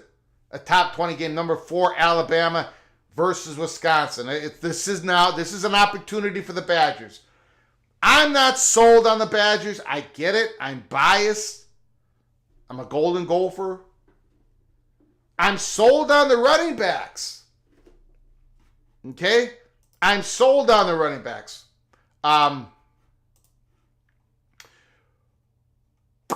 Malusi and Walker. Now, Walker's only gotten the ball 15 times. But he's a player. And Malusi is as well. He's only averaged 3.8 yards per rush. But again, guys, and I say this, Tyler Van Dyke, nobody is afraid of him pushing the ball down the field. He makes dangerous throws. Everybody's stacking the box. South Dakota did. Western Michigan did. This is very... not just average rushing statistics, but below rushing statistics against the two teams that they played against. So, it's not that Wisconsin, they haven't really looked very good. Let's be honest. But, they got some players. The game's going to be in Madison. The Badger fans are going to be going crazy. It's an opportunity for Wisconsin. It's an opportunity for Tyler Van Dyke. It's an opportunity for offensive coordinator Longo. It's an opportunity for Luke Fickell to finally show that the Badgers are progressing. Number 13th ranked Oklahoma State, Tulsa. In Tulsa. The Cowboys need and they need to do it again, just like they did in week 1. Have a good game. Because last week in week 2, they were very fortunate. South Carolina, LSU. What the heck? South Carolina. They blew the doors off of Kentucky, and I thought they were going to get the doors blown off their hinges. But the Gamecocks, I don't know how many sacks they did Vandegrift. Interesting game. Boy, if South Carolina, Williams-Brice Stadium. If South Carolina, yes, you can call in. Absolutely call in. The line is open. Whoops, I'm all over the place. South Carolina. Thank you, Ryan Willie.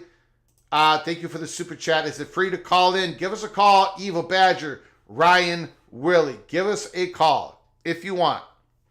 Ollie Gordon needs to knock the rust off this week. Kelly is about to blow a gasket.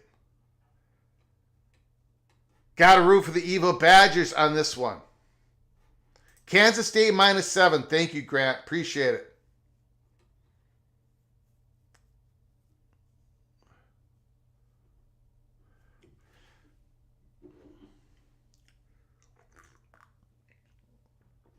SEC wants to extract concessions from the Big Ten because they are confident they will get 4 or more annually either way. Good point. Very good point. Continuing on here, but yes, the phone lines are open. South Carolina, LSU, Michigan, Arkansas State. Should be a gimme for Michigan. I think that offense is going to struggle for the rest of the year. I don't think there's an answer. Missouri, Boston College, SEC Network.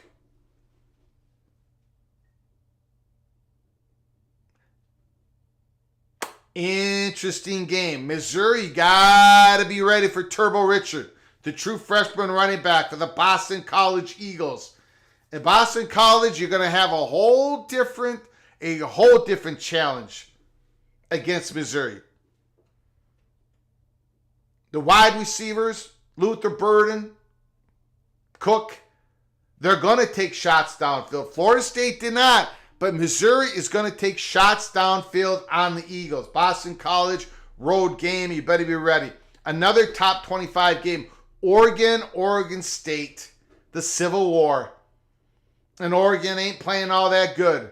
And they got to go to Corvallis. 2:30, 3:30 Eastern, Fox. The Miami Hurricanes versus Ball State. Woohoo! Call from Evil Badger. Evil Badger, Ryan Willie is on the line. Thanks for calling, sir. The floor is yours. Hey, Greg. Yes, sir. Black Friday is going to be a great day for the Badgers. What do you think? What do you think they got to do to beat the Alabama Crimson Tide, the evil SEC coming into Madison? Well, Fickell and Longo need to open up the offense. I think they're basically trying to target just a few receivers and not opening it up. Okay. And the offensive line did not get a good enough push at the end of the game, where Malusi got stopped close to the goal line. Yeah, I saw that. Yeah, and that kind of happened against Western Michigan as well. Malusi's a tough dude, man, and I like Walker. I like the running backs. They haven't had the holes yet created for them, but those are two tough running backs. And they need to recruit better on the O line. Yeah, Because we haven't said that in a long time, but right now, the offensive line the last 3 years have taken a little bit of a dip. They need some Wisconsin farmer boys. Yeah. Farmer boys who've eaten have drank a lot of dairy, who've eaten a lot of cheese. I know over the last 30 years, those evil Badger offensive line have been running over my Gophers left and right. So I do know about the great offensive lines of the Badgers. They need to get back to that. I don't know if Luke Fickell and Longo in this new offense, I don't know if they're going to be, I don't know what's going to happen with that program. Well, I just think because of Mordecai last year and TBD this year, Longo is the issue, not the quarterback. Okay. All right. Well, Longo, this is his second year there. I think he's probably going to get, he's probably going to be there next year, right? I don't think he's going anywhere. I think the head coach is kind of attached his future at Wisconsin with Longo. So it's going to be interesting. Very interesting.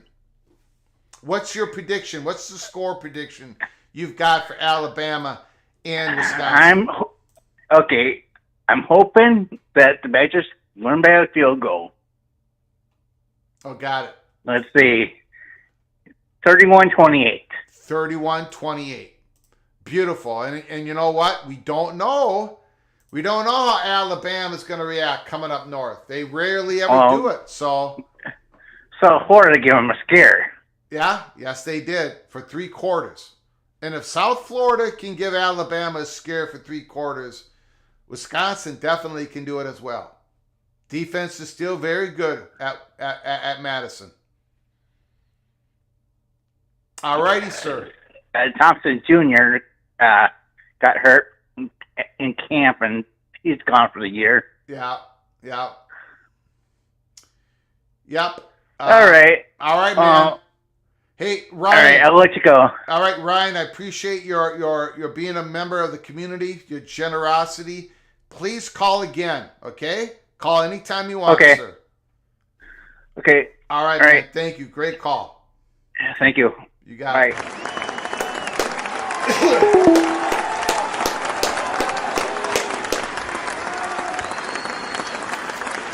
The evil Badger, Ryan Willie, prediction, 31-28, Wisconsin. Space Badgers messing with Greg's internet connection. The problem is, it's not my internet connection. It isn't. I've had bad internet connection. And I've told you guys about it. But this ain't that. I don't know what it is. I think it's YouTube.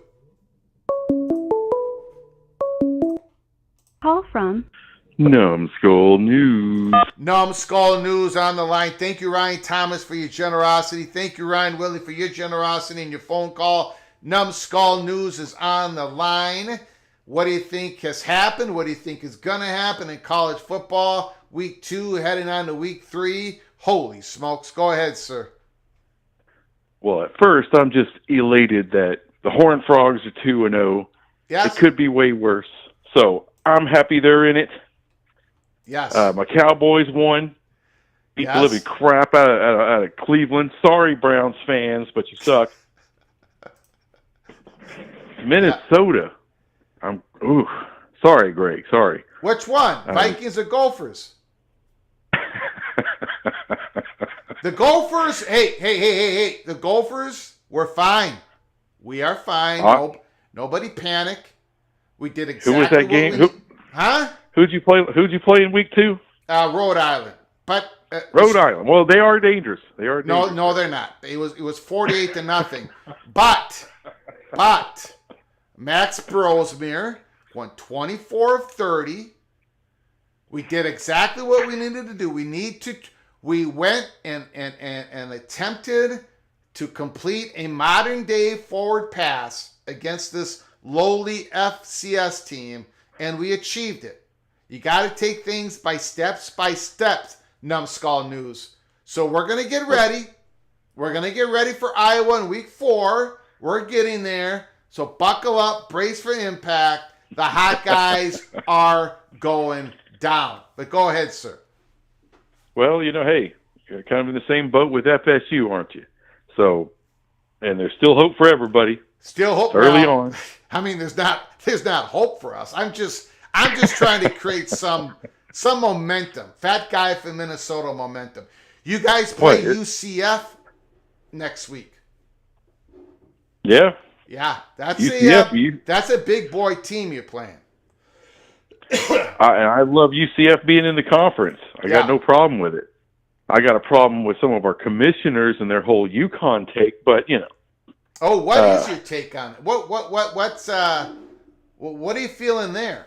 If you don't mind me asking. Oh, I think we need to add UConn yesterday. Because if you want to peel off that basketball and make money separate on that, you're going to need more big brands.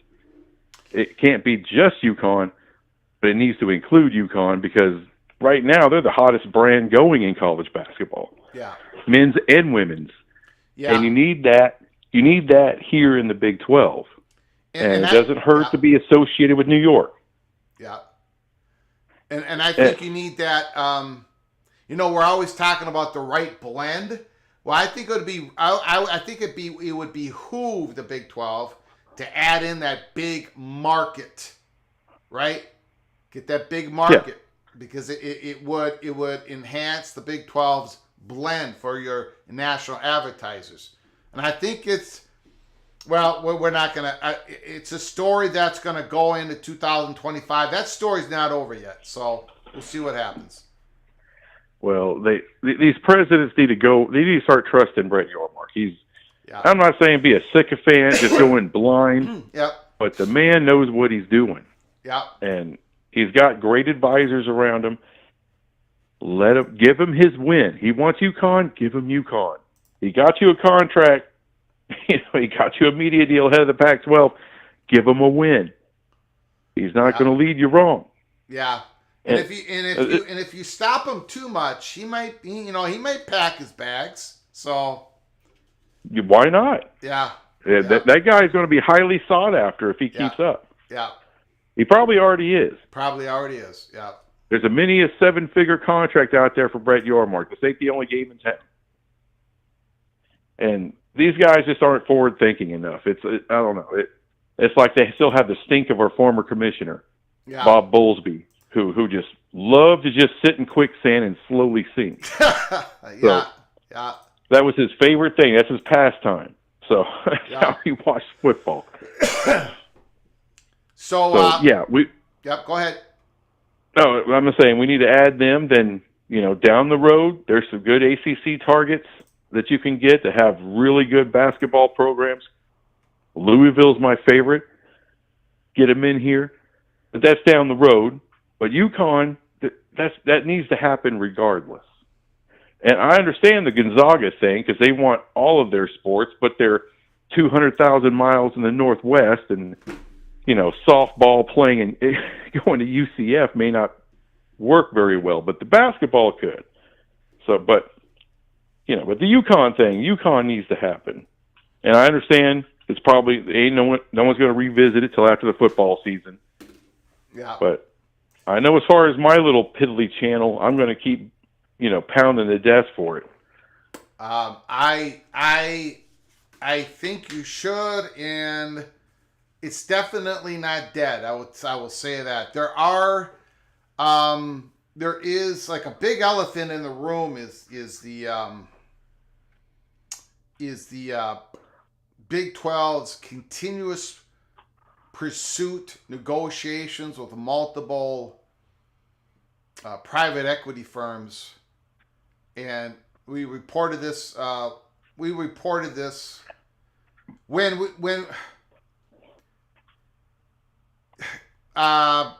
the private equity firms, like at least one of them, in their pitch, what these private equity firms, what they're really offering Yormark is not really the cash, even though that's a big part of it. but the Big 12 can get cash. I mean, these conferences and schools can get cash on a pretty good interest rate.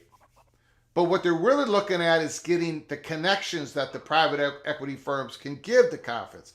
It's the same reason why these NBA franchises, a lot of them have private equity firms owning a part of their franchise, like 20%, whatever the league allows a private equity firm to own. The NFL franchises, the NFL has just passed a rule where a private equity firm can own a certain percentage of an NFL franchise.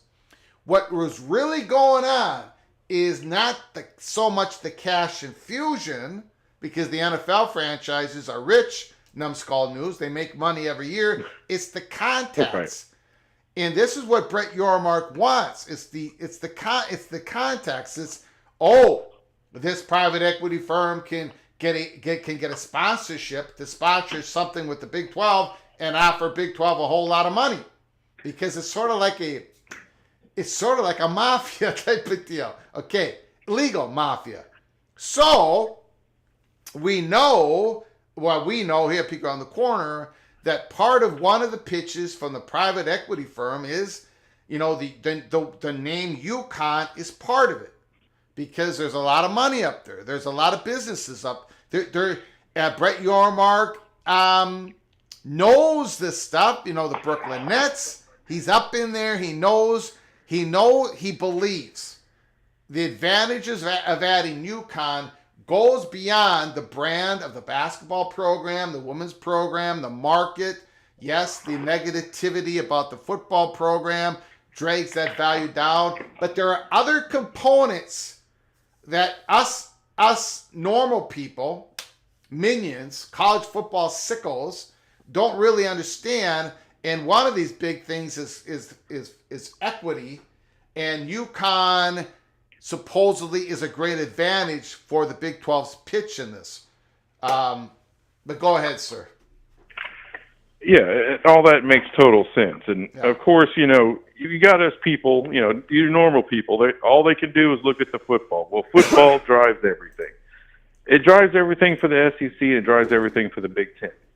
I mean, the Big Ten still has their, what would you call it? Their filters. They don't want you to be some crappy academic school. Mm-hmm. They want you to be elite in that area. So they have other interests. Yeah. But with the Big 12, basketball has to play a role in every ad that we get, unless the football is a pretty nice brand like Utah. Yeah. Utah has a good women's program, pretty lousy men's basketball program, but a really good football program that draws eyeballs. It's a national brand, so that's a no-duh ad. Colorado had massive ratings. Plus, they used to be a brand that can get back to where they were. So there's reasons for all the ads, but basketball has got to be pivotal. It's got to be paramount going forward for the Big 12. I mean, because you're not going to catch the SEC and the Big Ten in football. There's no way.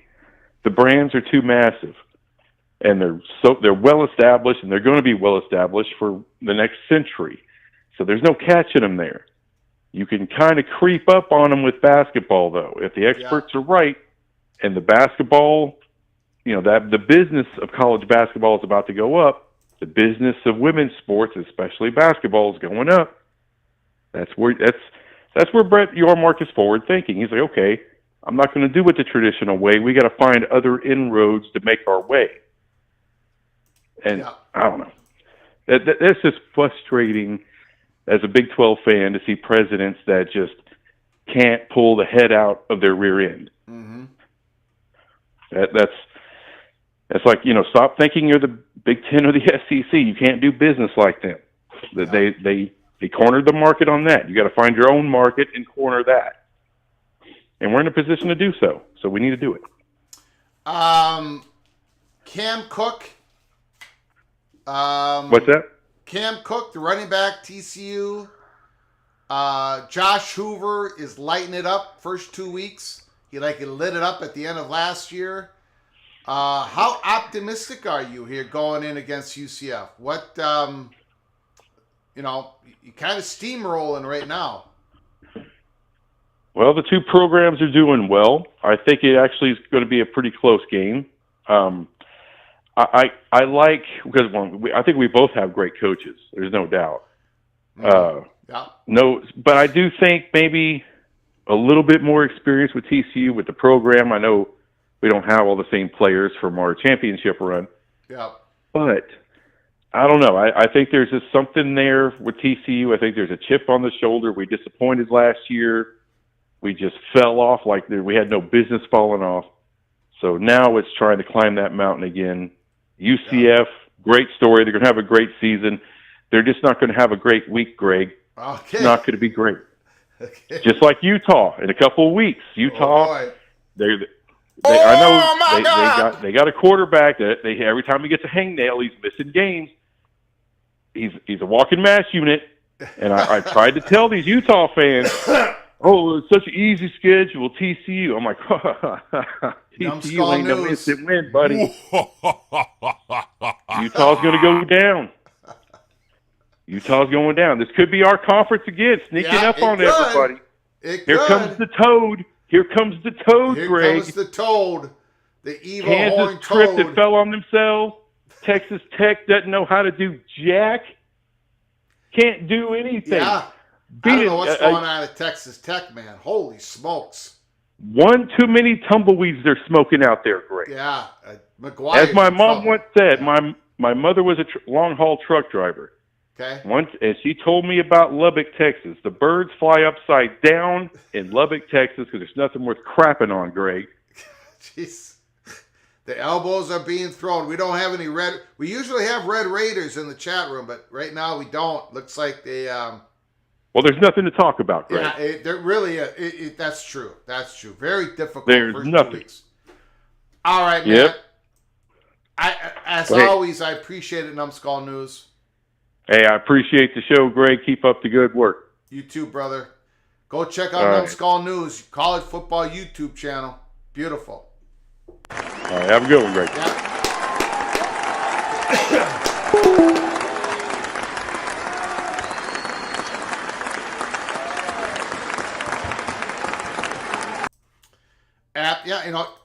I mean,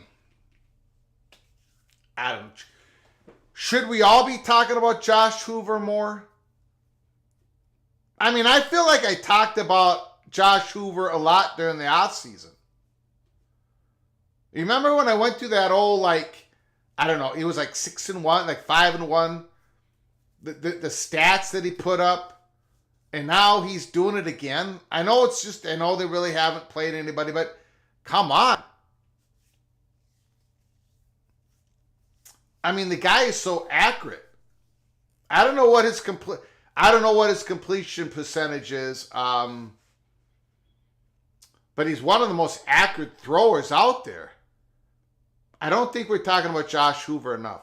I know he hasn't played a whole lot, but this is his first year as a starting quarterback. So I guess we're going to find out a lot against UCF, because UCF, and I've said this, I said it on today's show, they're a grown man team. They're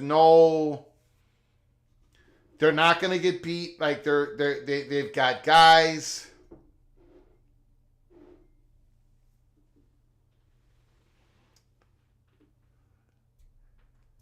Let's look at Josh Hoover statistics. I usually go to Fox, but I'll go ESPN.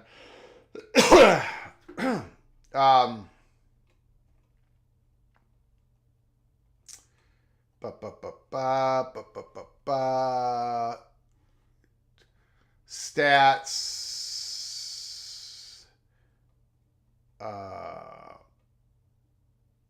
Okay, there it is. Again, really haven't played tough competition, but 48 of 67, 71.6% completion percentage, 4 touchdowns, 0 interceptions. That is Josh Hoover. I don't know. We might not be talking about Josh Hoover enough. Shame on me. I talked about him during the offseason, but I haven't lately. Cam Ward, small hands, didn't fail him as he leaped over the defense, stick the ball over the goal line. That's correct. That's correct. That is correct. But as the leaves turn, as the weather turns, as the winds start coming, where you got to grip the ball a little bit tighter, or there might be a blown leaf that gets stuck between his small 8 3/4 inch hands, where a leaf gets stuck between the hand and the football. I ain't saying, but I'm saying, Cam Ward, there might be some issues, but thus far, he's been absolutely brilliant. Absolutely brilliant. I mean, you're looking at Carson Beck, Quinn Ears, Jackson Dart, Cam Ward.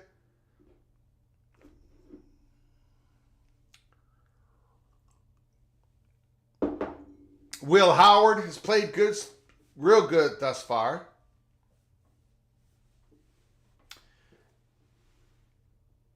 Tortillas, not currently flying.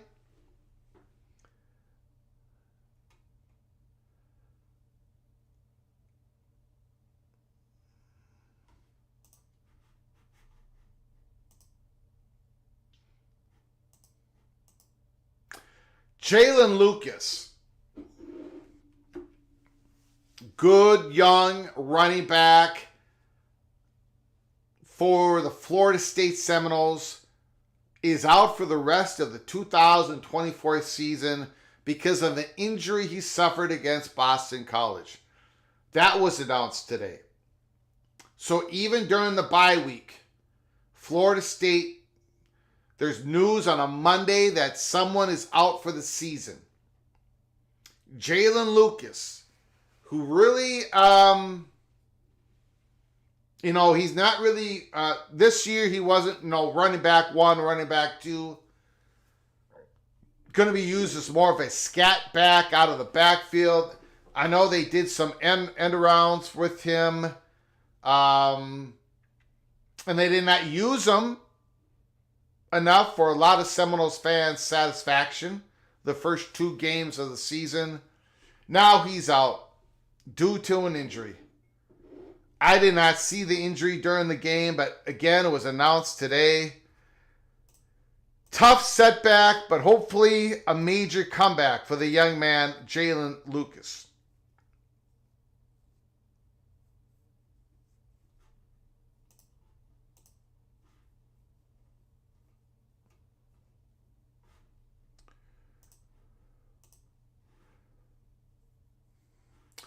I don't know what FBI guy you're talking about.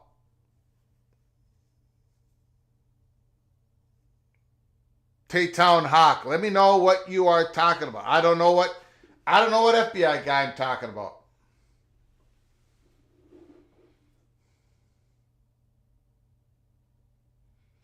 Florida State against Memphis next week could be where they turn it around or go straight over the cliff. Again, Memphis, can they answer the call? Can they answer the call? ACC, one of the favorites, if not the favorite, to win the conference. A lot of people, Hoover. No, not that Hoover. Not the President of the United States.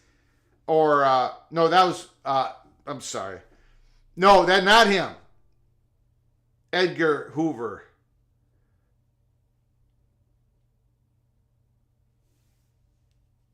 Josh Hoover, quarterback TCU.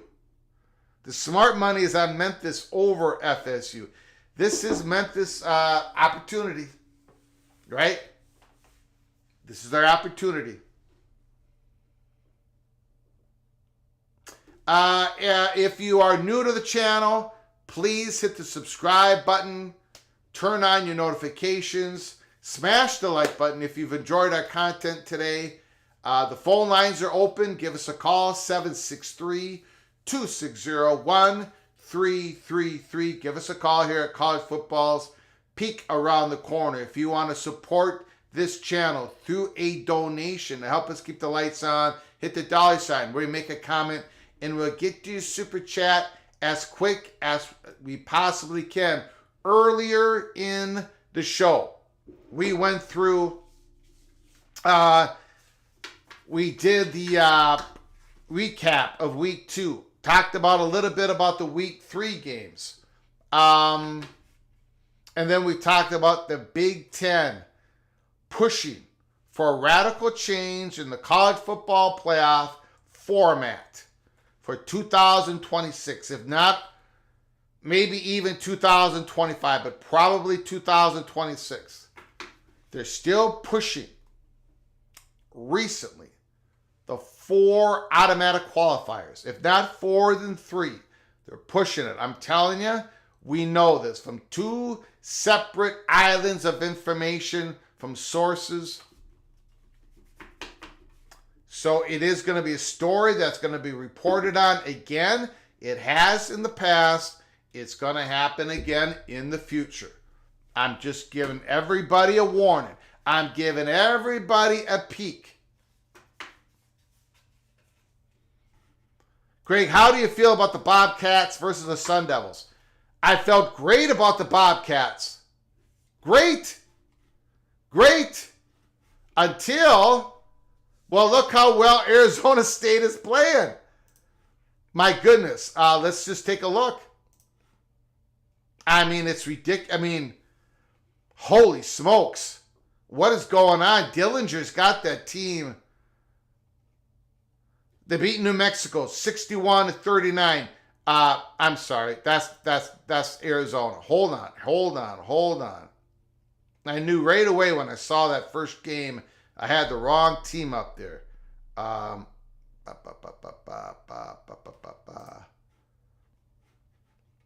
They beat Wyoming 48-7. Mississippi State 30-23.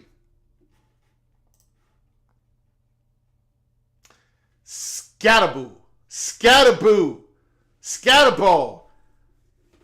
I mean, he's ran for 311 yards.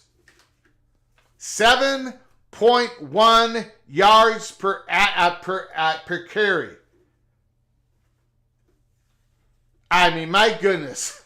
The senior running back, Rio Linda, California, Scatterboo. He ran wild against Mississippi State. They gave him the ball like 1 million times. I think they gave him the ball like 34, 35 times. Now, Texas State Bobcats, for as much as I love them. Now, Sam Leavitt, the quarterback of Arizona State, he's struggling a little bit. He is. I mean, he hasn't been great. And I really liked him at Michigan State. I really liked him when he was their third-string quarterback. Michigan State played Minnesota twice in the last couple of years, and Minnesota has blown the doors off the Spartans. One of those games, Sam Leavitt came in as a third-string quarterback, and he looked real good. But he transferred.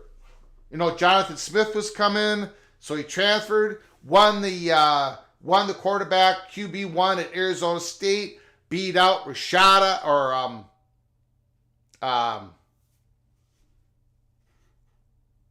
I forget who he beat out, to be honest with you. Not Rashada. I don't know who he beat out. I can't the Nebraska quarterback who came in. I can't remember his name. The guy with all the turnovers. Anyways, Sam Leavitt is the starting quarterback of Arizona State, but he hasn't really produced much yet.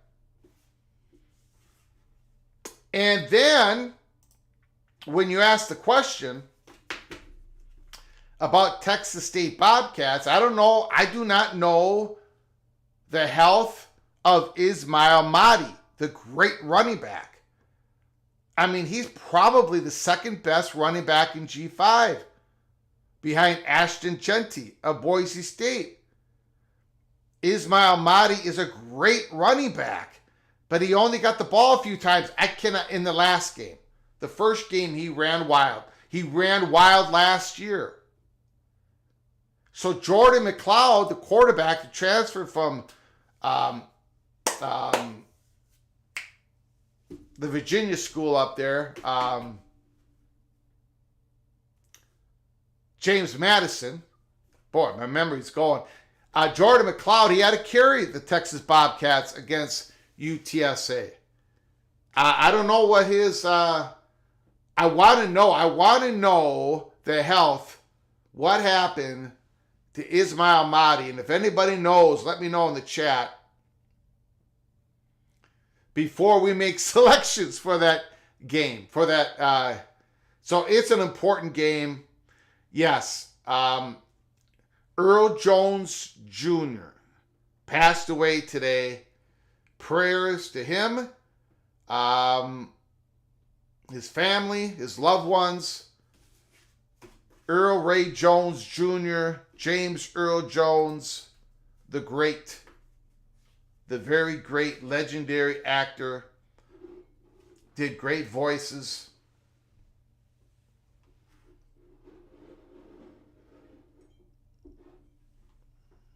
Yeah, Sims, Jeff Sims. That's who I was thinking. Coach Dilly said pass game was on him because they were running the ball so well. Joaquin Morales, thanks, man. Appreciate it. Didn't let Levitt get into a rhythm. True.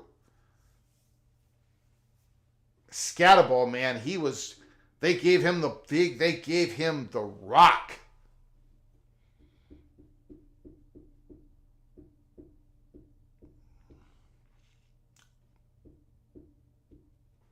Will J, if Memphis beats Florida State, we'll never hear from Florida State fans again. Oh, yeah, we will. Yeah, we will. The Seminole fans love their team. They're proud of their team. They've hit rough times before in the last decade. They've always stood there. They'll be back. We'll hear. We got a lot of Seminole fans in the PATC community. They will be back. But yeah, they could lose that game. Things are getting a little bit undone.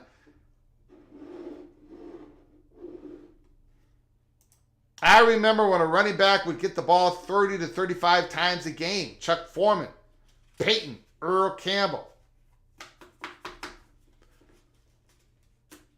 Well, that's what the Gophers always do. PJ Flex still does that.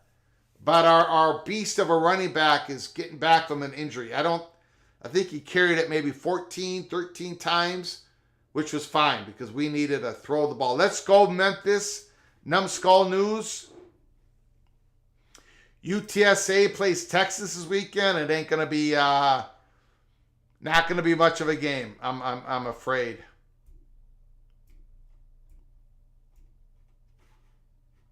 Okay, we're gonna shut it down. I appreciate you all coming in. The phone line, I think we're about done, and I'm glad that we got through it. We did have a little bit of a hiccup, a technical hiccup. And it wasn't. We had excellent connection the whole time. So again, YouTube is struggling. I love you too, Numbskull News. I appreciate it. Appreciate your great phone call. I appreciate the donations, the calls, the great comments in the chat room. Again, keep your head on a swivel because we could come on live at any time with breaking news. Also, we are going to be dropping an early peak Cloak and Dagger episode on Pack 2 and Friends, either late tonight, early tomorrow morning. So if you want to become a member to make sure you can watch the membership-only episode, go to the link provided in the description box below the video. Hit the link, hit the join button, become a member, buckle up, brace for impact. John Wilner might have beaten me to some of the story that we're going to talk about. He put out an article earlier today during this live show. We'll see what he says. We'll see what I say. And we'll talk about it live sometime tomorrow. But early in the morning, members are going to get a first peek, early peek Cloak and Dagger episode 46, I believe it's going to be. So, anyways, I appreciate you all coming on in. I'm so glad this show got through without YouTube burning it down to the ground. It almost did. There was one moment, 5-second moment, that it looked bleak for us, but we got through it. Anyways, I appreciate you all. Thank you, and until next time, which could be later tonight, which is probably going to be sometime tomorrow. Until next time, from all of us at College Football's Peek Around the Corner, to all of you, please, you all take great care of each other. Thank you so very much.